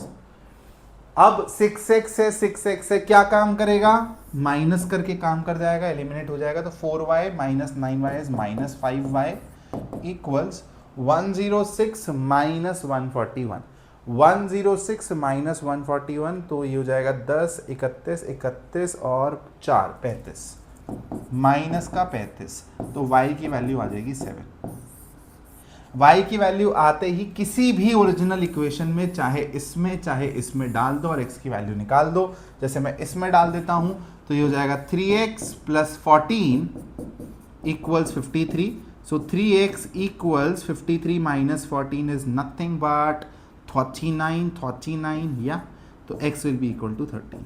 सो x की वैल्यू 13 है और y की वैल्यू 7 है। ठीक है, थोड़ा सा टाइम लगा क्योंकि लंबा सवाल है, प्रॉपरली आराम से कैलकुलेशन को करते हुए चलेंगे। ठीक है, बहुत ही लाजवाब सवाल है दोस्तों, बहुत ही लाजवाब सवाल है, आराम से देखेंगे कैसे करना है। A chemist has one solution which is 50% acid, और ऐसे ही वर्ड प्रॉब्लम्स में ना बच्चे फंसते हैं। एक बार बस देख लूँ, रिकॉर्डिंग हो रही है ना बढ़िया से, चलो सही चल रहा है। A chemist has one solution which is 50% acid and second which is 25% acid. How much of each should be mixed to make 10 liter of 40% acid solution? ध्यान से देखना, ध्यान से देखना। तो एक केमिस्ट है जिसके पास एक सॉल्यूशन है। अब इसमें ना एसिड और पानी है, ठीक है, सॉल्यूशन के अंदर। तो एक सॉल्यूशन है जिसमें 50% एसिड है, मतलब 50% एसिड हुआ सर, पहले थोड़ा सा तोड़ लेते हैं प्रॉब्लम को, और 50% हो गया मेरे पास वाटर। और एक दूसरा है जिसमें मेरे पास 25% एसिड है, तो ऑब्वियस सी बात है कि 75% वाटर होगा। और how much of each should be mixed, कितनी कितनी क्वांटिटी मेरे को मिक्स करनी चाहिए दोनों की। So to make 10 litre, total quantity हो जाए 10 लीटर, और उसमें 40% दोस्त एसिड हो और 60% उसमें वाटर हो। सबसे पहले मैंने क्या बोला, जब भी वर्ड प्रॉब्लम आए ना, you have to figure out the variables. तो तुमको यहां पे पता चल रहा है कि how much of each should be mixed. तो मान लेते हैं कि इसको मैं x लीटर ले लेता हूं, ठीक है, और ये सेकेंड वाले को मैं y लीटर ले लेता हूं। तो पहले वाले सॉल्यूशन का x लीटर उठाया, सेकंड वाले सॉल्यूशन का y लीटर उठाया, और ये x और y की वैल्यू ही पता करनी है। तो आपको अपने दो वेरिएबल्स पता चल गए। अब इनमें इक्वेशन बनाना मेरा काम है, उसको सॉल्व करना है और आंसर आ जाएगा। तो चलो अब इक्वेशन बनाने पे काम करते हैं। एकदम बेसिक तरीके से सिखा रहा हूं ताकि आपको सोचना है, प्रॉब्लम को तोड़ा है, पहले डायरेक्टली नहीं बोल दिया कि पहले वाले सॉल्यूशन को मान लो कि x लीटर ले रहे हो, दूसरे वाले सॉल्यूशन को y लीटर ले रहे हो, नहीं, रीजन समझ आना चाहिए कि क्यों लिया है इनको एज वेरिएबल्स। तो अब एक बात बताओ, अगर x लीटर है जिसमें 50% एसिड है, 50% वाटर है, तो क्या मैं ये लिख सकता हूं कि x/2 इसमें होगा एसिड और x/2 ही इसमें होगा वाटर, पहले वाले सॉल्यूशन की अगर बात करूं। दूसरे वाले सॉल्यूशन में y लीटर है पूरा का पूरा वो अमाउंट, 25% ये है, तो y/4 हो जाएगा मेरा एसिड और 3y/4 हो जाएगा मेरा वाटर। बोलो है ना। अब एक बात बताओ सिंपल, सबसे पहले तो तुमको यही पता चल रहा है कि x + y should be equal to 10, है ना। और अब 40% एसिड होना चाहिए। 40% एसिड का मतलब क्या है कि this plus this should be equal to 40% of 10 which is 4 litres. तो यानी कि दूसरी इक्वेशन मेरे को यहां से मिल रही है x/2 + y/4 इक्वल्स 4। तो पहली इक्वेशन मेरी वो रही डब्बे के अंदर, दूसरी इक्वेशन मेरी ये रही। चलो इसको फटाफट से सॉल्व कर देते हैं और आंसर निकाल लेते हैं। तो दोनों जो क्वांटिटीज ली उनका सम 10 होना चाहिए, ये मेरी पहली इक्वेशन हो गई। और इसमें जो एसिड की क्वांटिटी थी और इसमें जो एसिड की क्वांटिटी थी वो 40% ऑफ 10 लीटर्स होना चाहिए, यानी कि 4 होना चाहिए। इसमें थी 50% यानी कि x/2 और इसमें थी 25% यानी कि y/4। This should be equal to 4। चलो भाई, तो क्या कर सकते हैं यार, एलिमिनेशन के लिए क्या करते हैं, इसको 2 से मल्टीप्लाई कर देते हैं। तो ये हो जाएगा मेरा सेकंड इक्वेशन, ऐसे दिखेगी x plus y by two equals 8। तो अब इसको देखो और इसको देखो और सब्ट्रैक्ट कर दो। तो y minus y by two is y by two, this should be equal to 10 minus 8 2। तो y की वैल्यू आ गई 4। तो y की वैल्यू अगर 4 है तो x की वैल्यू आ गई 6। ये आपका आंसर है। पहले वाले सॉल्यूशन का 6 लीटर लेना है, दूसरे वाले सॉल्यूशन का 4 लीटर लेना है। समझ आ गई बात? तो अब ये सवाल ना इतना आसान नहीं है जितनी आसानी से आपने समझ लिया बेटा। ये मेरी स्किल है कि आपको इतने प्यार से आराम से चीज़ों को सोचवा दिया, वरना ये 2 इक्वेशंस बनाने में ही ना जान निकल जाती है। तो आपको प्यार से चीज़ों को समझना है। अगर आपने वेरिएबल स्पॉट कर लिया, आपको इक्वेशंस बनानी आ गई, कैलकुलेशन तो आप बचपन से कर रहे हो यार। अगले सवाल की तरफ बढ़ते हैं। इजी सवाल है। 4 चेयर्स हैं जी, 3 टेबल्स हैं, इनका कंबाइंड कॉस्ट है जी 2100। 5 चेयर हैं जी, 2 टेबल हैं जी, इनका कंबाइंड कॉस्ट है बाबूजी 1750 रुपए। Find the cost of one chair नहीं होगा, यहां पे 1 चेयर होगा, ठीक है। 1 चेयर एंड 1 टेबल सेपरेटली। तो यहां तो सवाल चीख चीख के कह रहा है कि एक चेयर और एक टेबल का कॉस्ट बताना है। तो मैं एक चेयर के कॉस्ट को मान लेता हूं x रुपीज और एक टेबल के कॉस्ट को मान लेता हूं y रुपीज। अगर मैं 4 चेयर खरीद रहा हूं तो मेरे 4 गुना x यानी कि 4x रुपीज लगेंगे। 3 टेबल्स खरीद रहा हूं तो यानी कि 3 टाइम्स y पैसे लगेंगे। और टोटल पैसे मैं अपनी जेब से कितने दे रहा हूं? 2100 रुपए। ये हो गई मेरी इक्वेशन फर्स्ट। फिर मैंने 5 चेयर खरीदी तो मेरे पैसे लगेंगे 5x। फिर मैंने 2 टेबल्स खरीदी यहां पर तो मेरे पैसे लगेंगे 2y और मेरा कंबाइंड पैसा लगा है 1750 रुपए। ये हो गई मेरी सेकंड इक्वेशन। अब इसको अपने को सॉल्व कर देना है। दोबारा से एलिमिनेशन से सॉल्व कर देते हैं। एलिमिनेशन से सॉल्व करने के लिए या तो 4 और 5 को सेम बना दो या तो 3 और 2 को सेम बना दो। अभी तक मैंने x को सेम बनाया है, इसमें मैं y को सेम बना देता हूँ, ठीक है।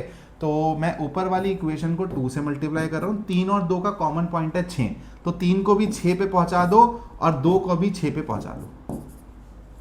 तो ऊपर वाली इक्वेशन मेरी हो जाएगी 8x प्लस 6y इक्वल्स 4200 और नीचे वाली इक्वेशन हो जाएगी 15x प्लस 6y इक्वल्स 1700 गुना 3। ये होता है दोस्तों 5100। 5100 में 150 जोड़ूंगा तो 5250, ठीक है।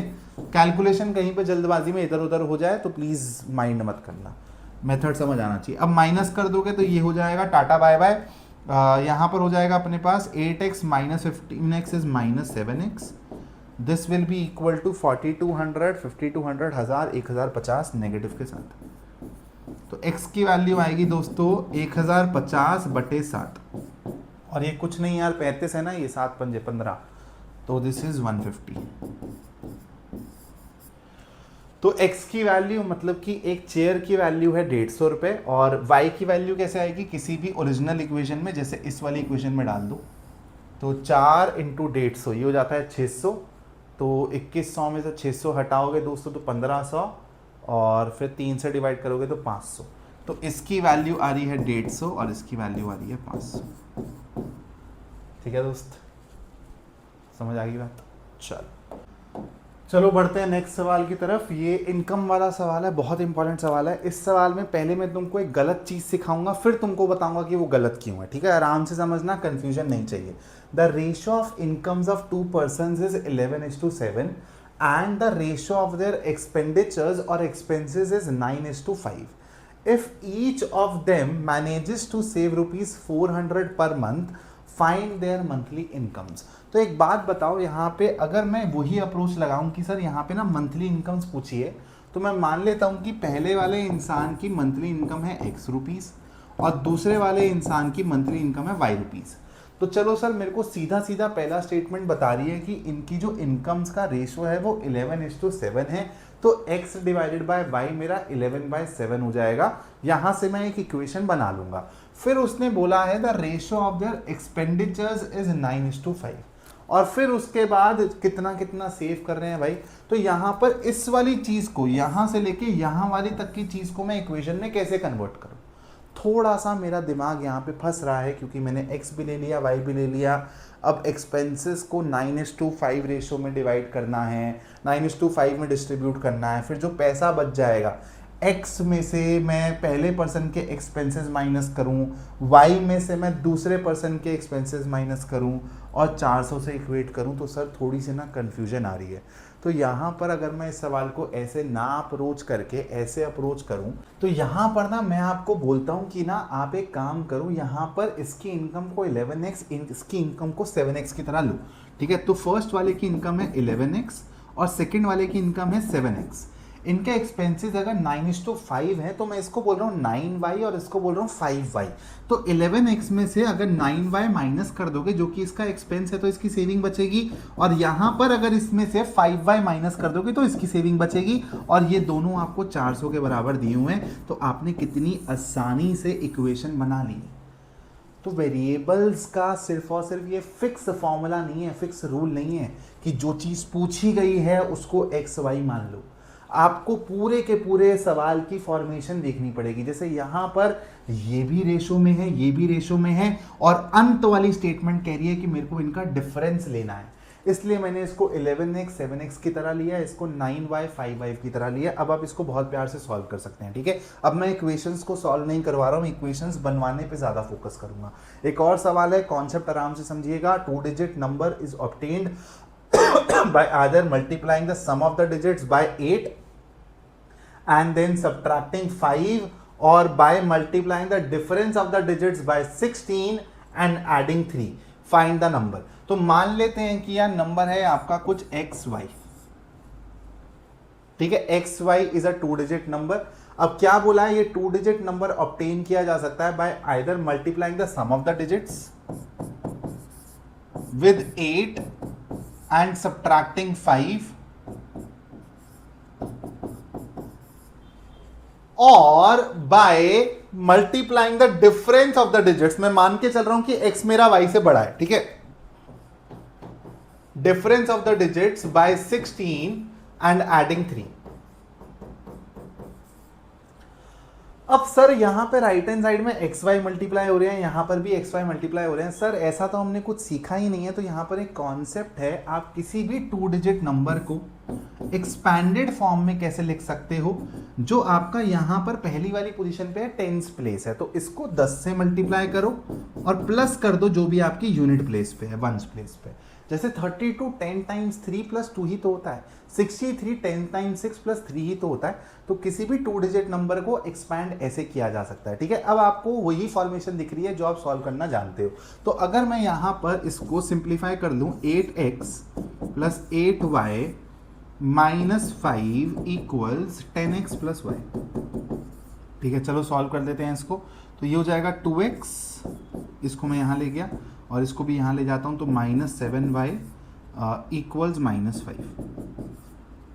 ये हो जाएगी मेरी first equation.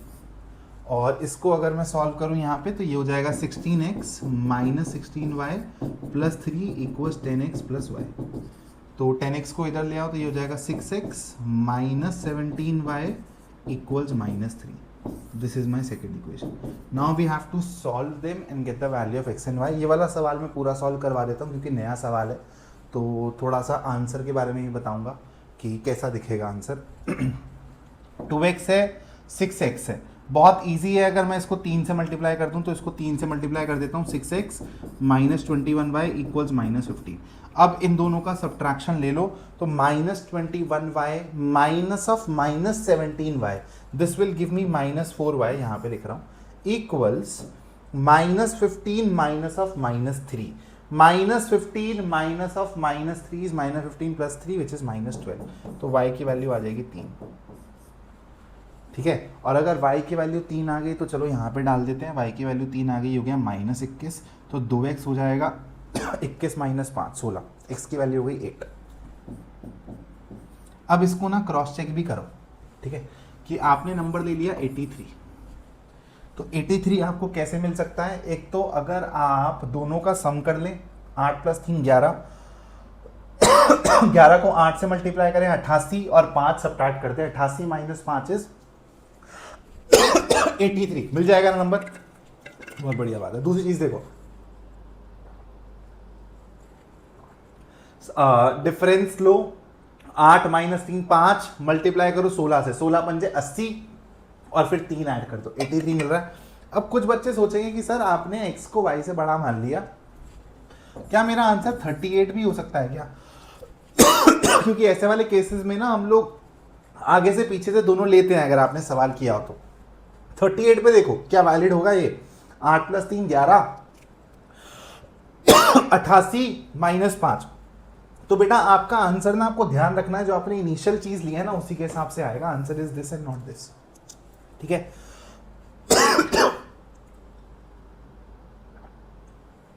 I am really sorry, गले में ना खराश चल रही है थोड़ी सी।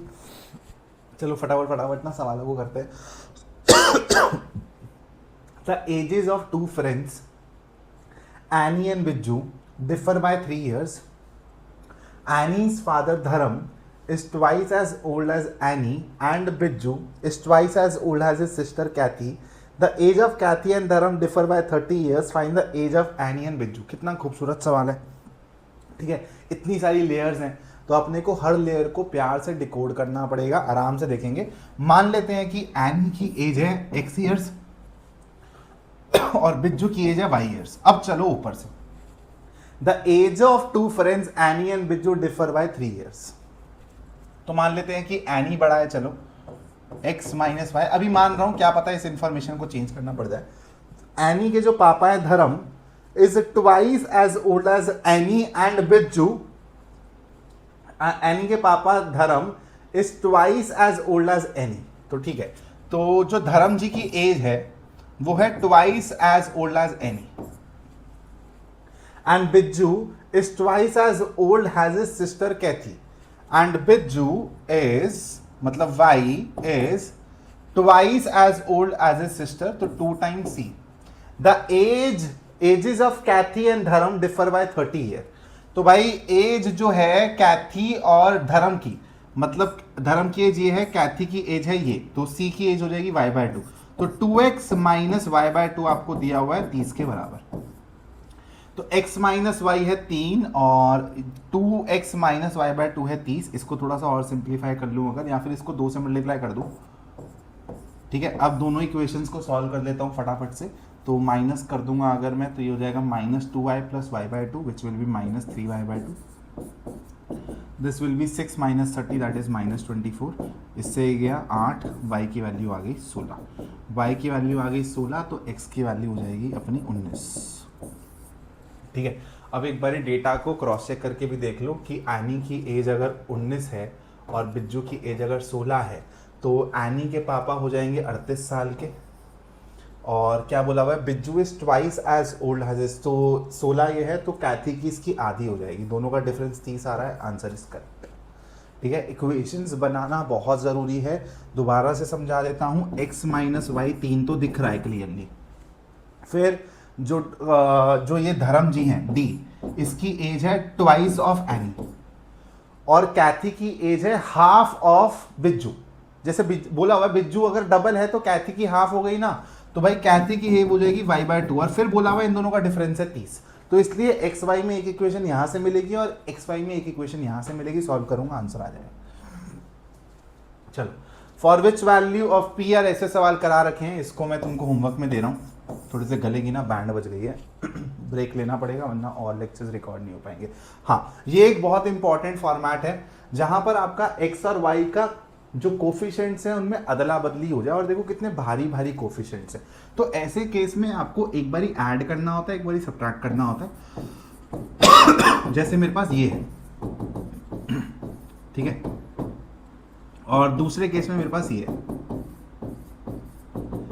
तो यहां पर देखो एक बारी ऐड करने से, एक बारी सब्ट्रैक्ट करने से ना एक्स और वाई में सिंपल इक्वेशंस आ जाती हैं जो सिंपली सॉल्व हो जाती हैं। अगर मैं इनको ऐड कर दूं एक बारी, तो मुझे क्या मिलेगा, 99 + 101 200x + 200y इक्वल्स, ये हो जाएगा 1000 के बराबर। और देखो यहाँ पर 200 हर जगह से जाके x + y = 5, तो x और y में आपको इतनी सिंपल इक्वेशन मिल गई है। और एक बारी आप क्या करो, इन दोनों का डिफरेंस लो, 99। अब देखो 1 - 2 कर दो, 2 - 1 कर दो, तुम्हारी श्रद्धा है। तो यहाँ पर ये हो जाएगा -2x + 2y इक्वल्स -2।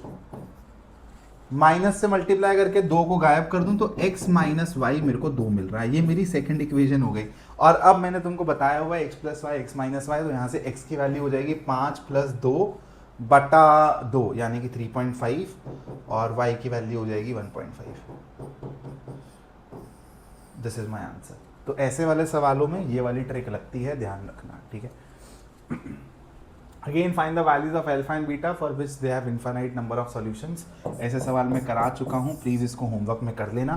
ज़्यादा मैं वर्ड प्रॉब्लम्स पे फोकस कर रहा हूँ। The population of a village is 5,000. If in a year the number of males were to increase by 5% and that of the female by 3% annually, the population would grow to 5202 at the end of the year. Find the number of males and females। मान लेते हैं x थे y थे, तो अगर x थे y थे initially तो इनका सम था 5000। ये मेरी पहली इक्वेशन हो गई। अब उसने बोला है number of males were to increase by 5%।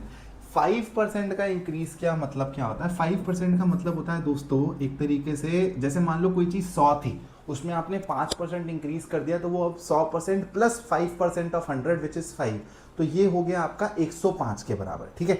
तो आप लोगों को 5% ऐसे लिखना है कि x था पहले और अब इसी का ही 5% इंक्रीज हो गया, यानी कि 5%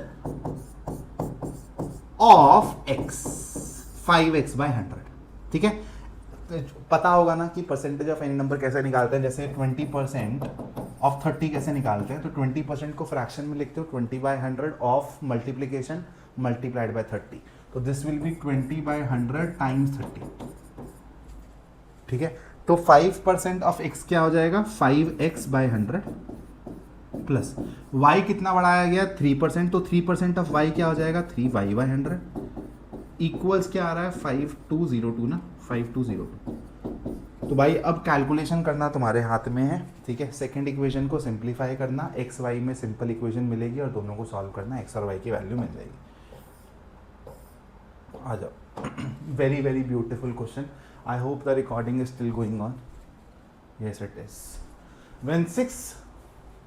When six boys were admitted and 6 girls left, the percentage of boys increased from 60% to 75%. Find the original number of। अब देखो बहुत से बच्चों को ना ये वाला सवाल इनकम्प्लीट लगेगा, यही इस सवाल की खासियत है। हम लोग इस सवाल को बनाना चालू करते हैं कन्वेंशनल अप्रोच से। मान लेते हैं कि x नंबर ऑफ बॉयज थे एंड नंबर ऑफ गर्ल्स थी y। तो जब 6 लड़कों ने छोड़ दिया, 6 लड़के एडमिट हुए सॉरी, और 6 लड़कियां छोड़ के चली गई, तो percentage of the boys increase from 60% to 70%। तो सबसे पहले मेरे को एक बात बताओ, 60% हमारे बॉयज की परसेंटेज थी अगर x बॉयज थे और y गर्ल्स थे, है ना। इनिशियली वाली केस ले रहा हूं कि x बॉयज थे और y गर्ल्स थे। तो अब मेरे को बताओ अगर नंबर ऑफ बॉयज ये हैं, नंबर ऑफ गर्ल्स ये हैं, और मेरे को बॉयज की परसेंटेज लिखनी है, तो मैं कैसे लिखूंगा? बॉयज का जो काउंट होगा divided by total multiplied by 100। ये सब एकदम बेसिक चीजें हैं, ठीक है। 8th क्लास में आप सीख कर आए हो। तो x थे मेरे initial number of boys, total मेरी क्या थी स्टूडेंट की amount x plus y multiplied by 100 needs to be 60। यहां से आपको आपकी पहली इक्वेशन मिल जाएगी बहुत easily. This is 100x equal 60x plus 60y। तो यहां से मैं लिख सकता हूं कि 40x और 40x इक्वल 60y। हाँ ठीक है, ये मेरी पहली इक्वेशन हो गई। और अब उसने बोला है कि अगर x मेरा x प्लस 6 हो गया और y मेरा y माइनस 6 हो गया, तो अब बॉयज की परसेंटेज 75 हो गई है। तो अब मैं बॉयज की परसेंटेज कैसे लिखूंगा? बॉयज का काउंट डिवाइडेड बाय टोटल। 6 गए 6 आए, x प्लस वाई तो रहा, और इसको ऐड करके भी आपको पता चल रहा है कि x प्लस वाई रहेगा। इसको अगर आप 100 से मल्टीप्लाई करते हो तो 75 मिलता है। सेकेंड इक्वेशन निकाल लेना x y में और सॉल्व कर देना, ठीक है। तो ये हो गई आपकी पहली इक्वेशन, ये हो गई आपकी दूसरी इक्वेशन। क्वेश्चन फुल्ली कंप्लीट है, लेकिन बहुत लाजवाब सवाल है। परसेंटेज के कॉन्सेप्ट थोड़े से ढीले रहते हैं बच्चों के, इसलिए ऐसे सवालों में दिक्कत होती है। अब ये जो सवाल है ना यार, ये ऐसा सवाल है जो मैं आपको 3 डायरेक्शन में करवा सकता हूँ विद डिफरेंट आंसर्स, और हर चीज़ सही है। इस सवाल को अगर आप गूगल पे भी डालोगे तो आपको 2 डिफरेंट आंसर्स तो मिलेंगे ही मिलेंगे, क्योंकि सवाल में ना एम्बिगिटी है। लेकिन ऐसा सवाल पूछा गया है, इसलिए आपको बताना बहुत ज़रूरी है। और ये भी मैं बताऊंगा कि आपको अगर ऐसा सवाल आपके स्कूल एग्जाम्स में आता है तो कौन सा आपको सॉल्यूशन को अप्रोच करना है। क्या कह रहा है सवाल, ध्यान से समझने की कोशिश करना, ठीक है, कि सवाल में कमी क्या है, गड़बड़ क्या है। एम्बिगिटी का मतलब होता है जिसके एक से ज्यादा मतलब निकाले जा सके, ठीक है, मतलब एक से ज्यादा निकाले जा सके, और ऐसे ही रैंडमली नहीं, एब्सर्ड मतलब नहीं, ऐसे जो सेंस बना रहे हो। जैसे एक साइकिलिस्ट है दोस्तों, उसने कुछ सर्टेन डिस्टेंस राइड किया, फिर वो रुक गया आधे घंटे के लिए to repair his bicycle, after which he completes the whole journey of 30 kilometre. अब यहां पे होल जर्नी बोला है तो ये स्टार्टिंग से लेके एंड तक की जर्नी के बारे में बात कर रहा है, या फिर जो इसकी साइकिल पंचर होके रिपेयर करी उसके बाद की बात कर रहा है। तो सबसे पहले तो ये होल जर्नी ही वर्ड कंफ्यूजिंग है यहाँ पर। फिर उसने बोल दिया 30 किलोमीटर एट हाफ स्पीड, तो ये हाफ स्पीड वाली चीज मेरे को बता रहा है कि यार ये ना उसने जब रुका ना, आधे घंटे का ब्रेक लिया, उसके बाद की 30 किलोमीटर की जर्नी हाफ स्पीड से कर रहा है। तो यहां पर सबसे पहले तो उसने क्लैरिटी नहीं दी है कि ये 30 किलोमीटर स्टार्टिंग से लेके एंड तक है, या फिर जो उसका पॉइंट आया जहां पर उसकी साइकिल खराब हुई उसके बाद की है, ठीक है, इन 5 आवर्स। अब ये जो कवर कर ली टोटल जर्नी 5 आवर्स में कर ली। अब ये भी नहीं बताया उसने कि ये 5 घंटे में आधे घंटे इंक्लूडेड है या फिर ये उसका राइडिंग टाइम है। तो इस सवाल में बहुत कमियां हैं। मैं अगर पर्सनल अपना ओपिनियन दूं तो ये सवाल ही गलत है, इसकी लैंग्वेज में बहुत गड़बड़ है। If the breakdown had occurred 10 kilometre farther, मतलब जहां हुआ उससे 10 किलोमीटर और आगे होता, he would have done the whole journey in 4 hours, find where the breakdown occurred and his original speed. ठीक है, तो देखो सवालों को ना मैं तुमको 2 अप्रोचेस से करके बता रहा हूं। दोनों अप्रोचेस मेरे हिसाब से सही हैं, फिर भी मैं कहूंगा कि यह सवाल ही गलत है, क्योंकि बहुत सारी चीजें इसमें ना अज्यूम करनी पड़ रही है। सबसे पहले तो मैं आपको एजम्पशन बता देता हूं कि क्या अज्यूम करना पड़ रहा है। ये जो होल जर्नी है ना, ये स्टार्टिंग से लेके एंड तक, क्योंकि हम होल पे ज्यादा फोकस करेंगे, और हाफ स्पीड को हम लोग लेंगे कि ब्रेकडाउन होने के बाद उसने आधी स्पीड से भगाई है गाड़ी, और टोटल आपको 5 घंटे लगे हैं। चलो, तो आपको मैं फर्स्ट सॉल्यूशन भी बता रहा हूँ, सेकंड सॉल्यूशन भी बता रहा हूँ, ध्यान से सुनना। अब मान लेते हैं कि देखो, अब यहां से पता चलेगा वेरिएबल क्या लेना है। मान लेते हैं कि ब्रेकडाउन हुआ है x किलोमीटर पे और उसकी ओरिजिनल स्पीड है मान लो v के बराबर, ठीक है, v किलोमीटर पर आवर। तो पहले वाले केस के हिसाब से क्या लिख सकते हैं, उसने कुछ डिस्टेंस कवर किया है आधा घंटा, उसने कुछ डिस्टेंस कवर किया है, x डिस्टेंस कवर किया है v स्पीड से, है ना, तब उसकी स्पीड नॉर्मल चल रही थी। और स्पीड का फॉर्मूला क्या होता है, डिस्टेंस अपॉन टाइम। तो टाइम का फॉर्मूला क्या हो जाएगा, डिस्टेंस अपॉन स्पीड। तो x स्पीड उसने कवर करी v की स्पीड से, फिर उसके बाद 30 किलोमीटर में पूरा ले रहा हूं, ठीक है, 30 किलोमीटर में पूरा ले रहा हूं, तो 30 माइनस x बचा होगा ब्रेकडाउन होने के बाद, और ये उसने कवर की है v से नहीं, v की आधी स्पीड से। तो ये भी टाइम लगा उसको, ये भी टाइम लगा उसको, टोटल टाइम है 5 के बराबर। ठीक है, फर्स्ट केस इज दिस। इसी को मैं इस तरीके से देख सकता हूं कि भाई सेकंड सॉल्यूशन इसका क्या हो सकता है, जो आप बहुत लॉजिकली बोल सकते हो कि सर ये क्यों नहीं है सॉल्यूशन। आप सही हो कि सर ठीक है x बाय वी, फिर उसने आधा घंटा बिताया ठीक करने में, रिपेयर करने में, फिर उसने इस स्पीड से चला, 3 माइनस एक्स कवर किया आधी स्पीड से, तो इतना टाइम लगा होगा, और ये सारी चीज मिला के उसको 5 घंटा लगाए, यानी कि 5 की जगह 4.5 आना चाहिए, ये भी आप बोल सकते हो। ठीक है, तो इस तरीके से इस क्वेश्चन के 2 सॉल्यूशंस हो सकते हैं। दूसरी इक्वेशन क्या बनाऊंगा कि अगर 10 किलोमीटर और आगे हो जाता ब्रेकडाउन तो x नहीं, x प्लस 10 कवर करता वो v से, और यहां पे 30 माइनस एक्स नहीं, अब यहां पे 20 माइनस एक्स हो जाएगा। ठीक है, तो 20 माइनस एक्स कवर करेगा अब वो v/2 से, तो उसको टोटल 4 घंटे लगते। तो ये मेरा हो जाएगा 1 सेट ऑफ इक्वेशंस, अगर मैं उस आधे घंटे को इग्नोर कर दूं। ठीक है, उस आधे घंटे को मैं इग्नोर कर दूं, या फिर अगर उस आधे घंटे को मैं इंक्लूड करूंगा टोटल टाइम में, तो मेरा ये वाला सॉल्यूशन जाएगा, plus 20 minus x v/2 equals 4। तो यहाँ पर राइट हैंड साइड में 5 की जगह 4.5 आएगा, यहाँ पे 4 की जगह 3.5 आएगा, और एक सेट ऑफ सॉल्यूशन ये है।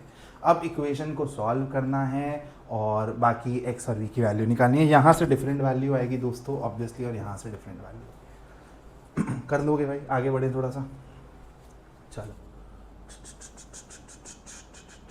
हाँ, एक और सवाल की तरफ चलते हैं। At a certain time in a deer park, the number of heads and the number of legs of deer and human visitors were counted and it was found that there were 39 heads and 132 legs. तो देखो यार, sir तो चाहे इंसान हो चाहे dear हो एक ही है, लेकिन जो डियर है उसके पैर होते हैं 4 और इंसान के पैर होते हैं 2।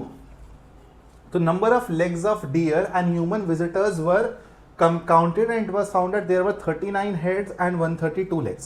तो मान लेते हैं कि x मेरे डियर है और y मेरे ह्यूमन है। तो सबसे पहले x डियर के x हेड्स और y ह्यूमन के y हेड्स, तो ये हो जाएगा 39 के बराबर। अब x डियर हैं तो हर एक डियर के 4 पैर हैं, तो x के कितने हो जाएंगे 4x, और हर एक इंसान के 2 पैर हैं तो y इंसान के कितने हो जाएंगे 2y legs. This is equal to 132। 2 equations हैं, सॉल्व करना, आंसर आ जाएगा। इंटरेस्टिंग है ना सवाल। चलो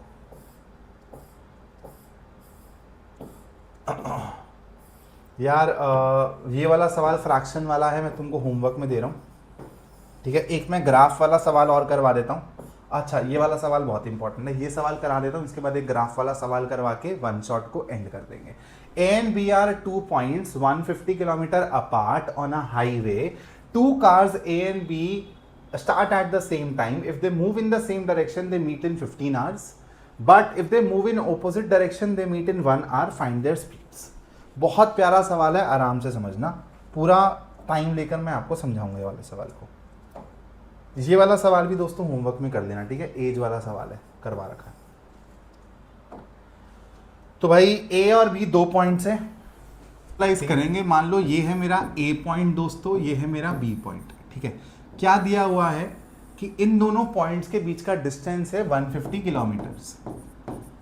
अगर A और B से, ठीक है, A और B से 2 गाड़ियां चलती हैं सेम टाइम पे सेम डायरेक्शन में, तो ये 15 घंटे में मिलती हैं।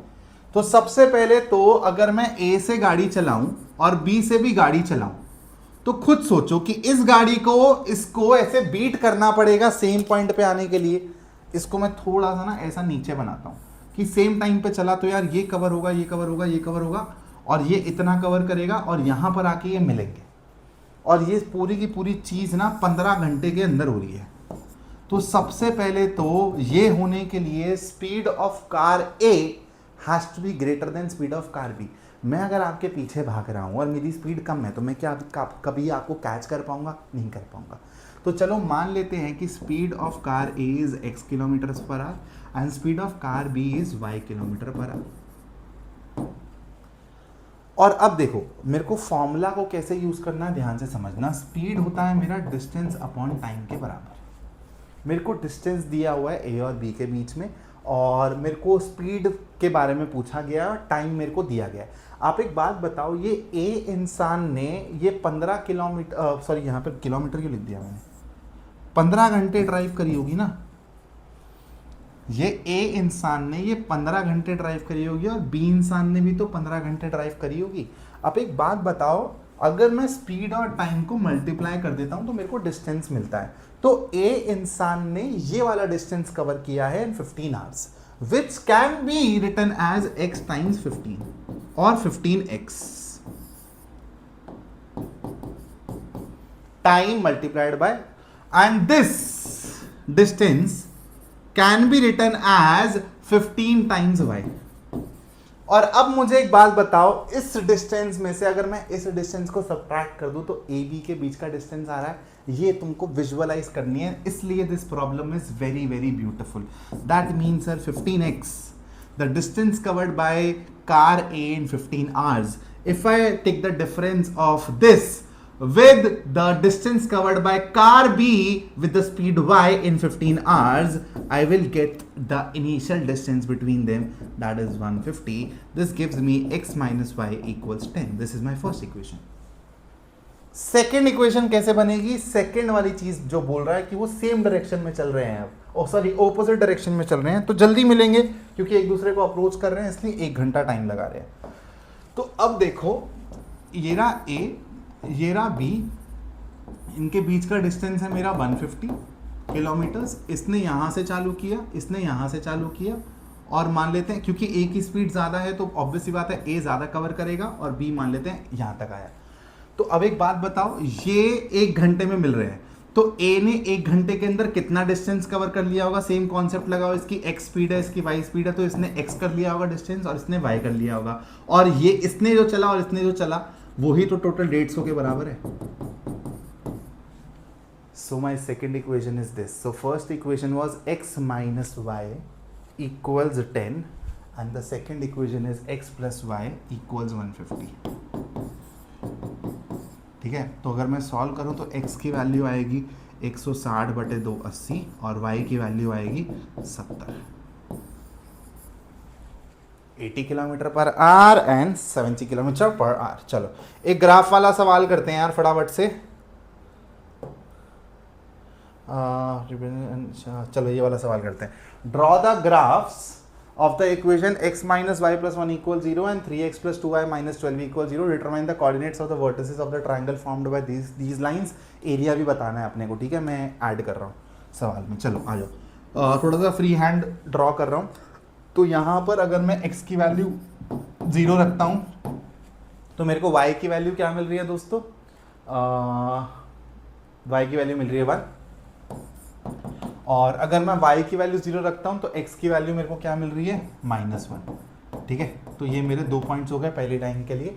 तो 0,1 यहाँ हो जाएगा, कहीं मान के चलता हूँ, और फिर -1,0 हो जाएगा मेरा यहाँ पे। तो ये हो गई मेरी पहली लाइन, इसको लिख लो, this is x minus y plus 1 equals 0। दूसरी लाइन क्या है भाई? 3x plus 2y minus 12। तो x की वैल्यू 0 डालता हूँ अगर मैं, तो y की वैल्यू मिलती है मेरे को 6, और y की वैल्यू 0 डालता हूँ तो x की वैल्यू मिलती है 4। तो 0,6। अब यहाँ पर ना थोड़ी सी गड़बड़ हो गई है क्योंकि मैंने 1 यहाँ ले लिया, तो भाई 6 वाला पॉइंट तो कहाँ होगा, फिर 4 वाला पॉइंट भी कहाँ होगा। तो इसको थोड़ा सा ना दोबारा से ड्रॉ कर देता हूँ, ठीक है, माइंड मत करना। दोनों लाइंस के लिए पॉइंट्स पता चल गए, अब मैं यहाँ पर ड्रॉ कर रहा हूँ। चलो, तो 6 चाहिए, 4 चाहिए ना, तो 6 मार दो। 1 2 3 4 5 6, 1 2 3 4 5 6, 1 2 3 4 5 6, 1 2 3 4 5 6, बस काम हो गया। चलो आ जाओ। तो 0,1 is here and -1,0 is here, so this is my first line passing like this। यहाँ पे लिख भी देना ग्राफ में कि x minus y plus 1 ये वाली लाइन है मेरी। फिर दूसरी लाइन है x equal 0 है तो y की वैल्यू 6 है, तो यहाँ पर है, और x की वैल्यू 4 है तो y की वैल्यू 1 2 3 4। तो भाई ये हो गई मेरी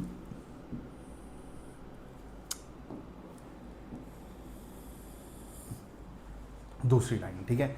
अब क्या बोला है? Determine the coordinates of the vertices of the triangle found by these lines. तो भाई ये वाला जो है आपको ग्राफ से कैसे पता चलेगा? जो आपका इंटरसेक्शन वाला पॉइंट है, ये पॉइंट आपको ग्राफ से पता चल जाएगा, और आप क्रॉस चेक भी कर सकते हो कि ये पॉइंट आपने सही निकाला है यूजिंग ग्राफ, इन दोनों को एल्जेब्रिकली सॉल्व करके, एलिमिनेशन मेथड या फिर सब्स्टिट्यूशन से। ये वाले पॉइंट के लिए मेरे को तो ज़रूरत भी नहीं है, मेरे को ऑलरेडी पता है ये -1,0 है और ये वाला पॉइंट मेरा 4,0 है। और अगर मैं तुमको बोल दूं कि इसका एरिया निकालो ट्राइंगल का, तो इस वाले पॉइंट का जो y कोऑर्डिनेट है ना, वो तुमको हाइट बता देगा इस ट्राइंगल की। तो यहाँ पर तुम half times base times height वाला फॉर्मूला लगा लेना।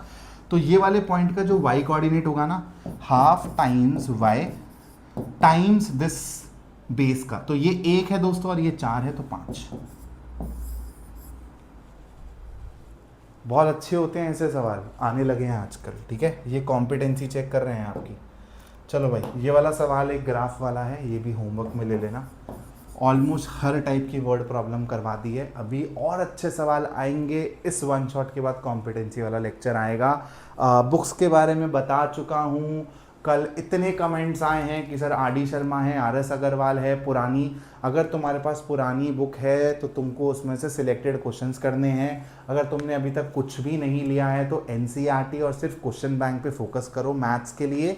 बाकी सब्जेक्ट्स के लिए तुम ले लो बुक्स, अगर तुमको लग रहा है कि कॉम्पिटेंसी बेस्ड क्वेश्चन तुमको कोई और नहीं सॉल्व करवा रहा है। लेकिन मैं मैथ्स के लिए R D Sharma, NCERT exemplar, competency based question सब कुछ करवा दूंगा, कोई एक्स्ट्रा बुक खरीदने की जरूरत नहीं है। सिर्फ एनसीईआरटी और क्वेश्चन बैंक ओसवाल का जो मैं तुमको बता चुका हूँ। डिस्क्रिप्शन में लिंक भी डाल दूंगा वेबसाइट का, वेबसाइट से जाके लेना, अमेजोन से मत लेना, महंगा पड़ेगा। वेबसाइट पे जाके कूपन लगा लेना स्कोर अप 10, ठीक है, तो 10% एडिशनल डिस्काउंट भी मिल जाएगा। Thank you so much for watching this video.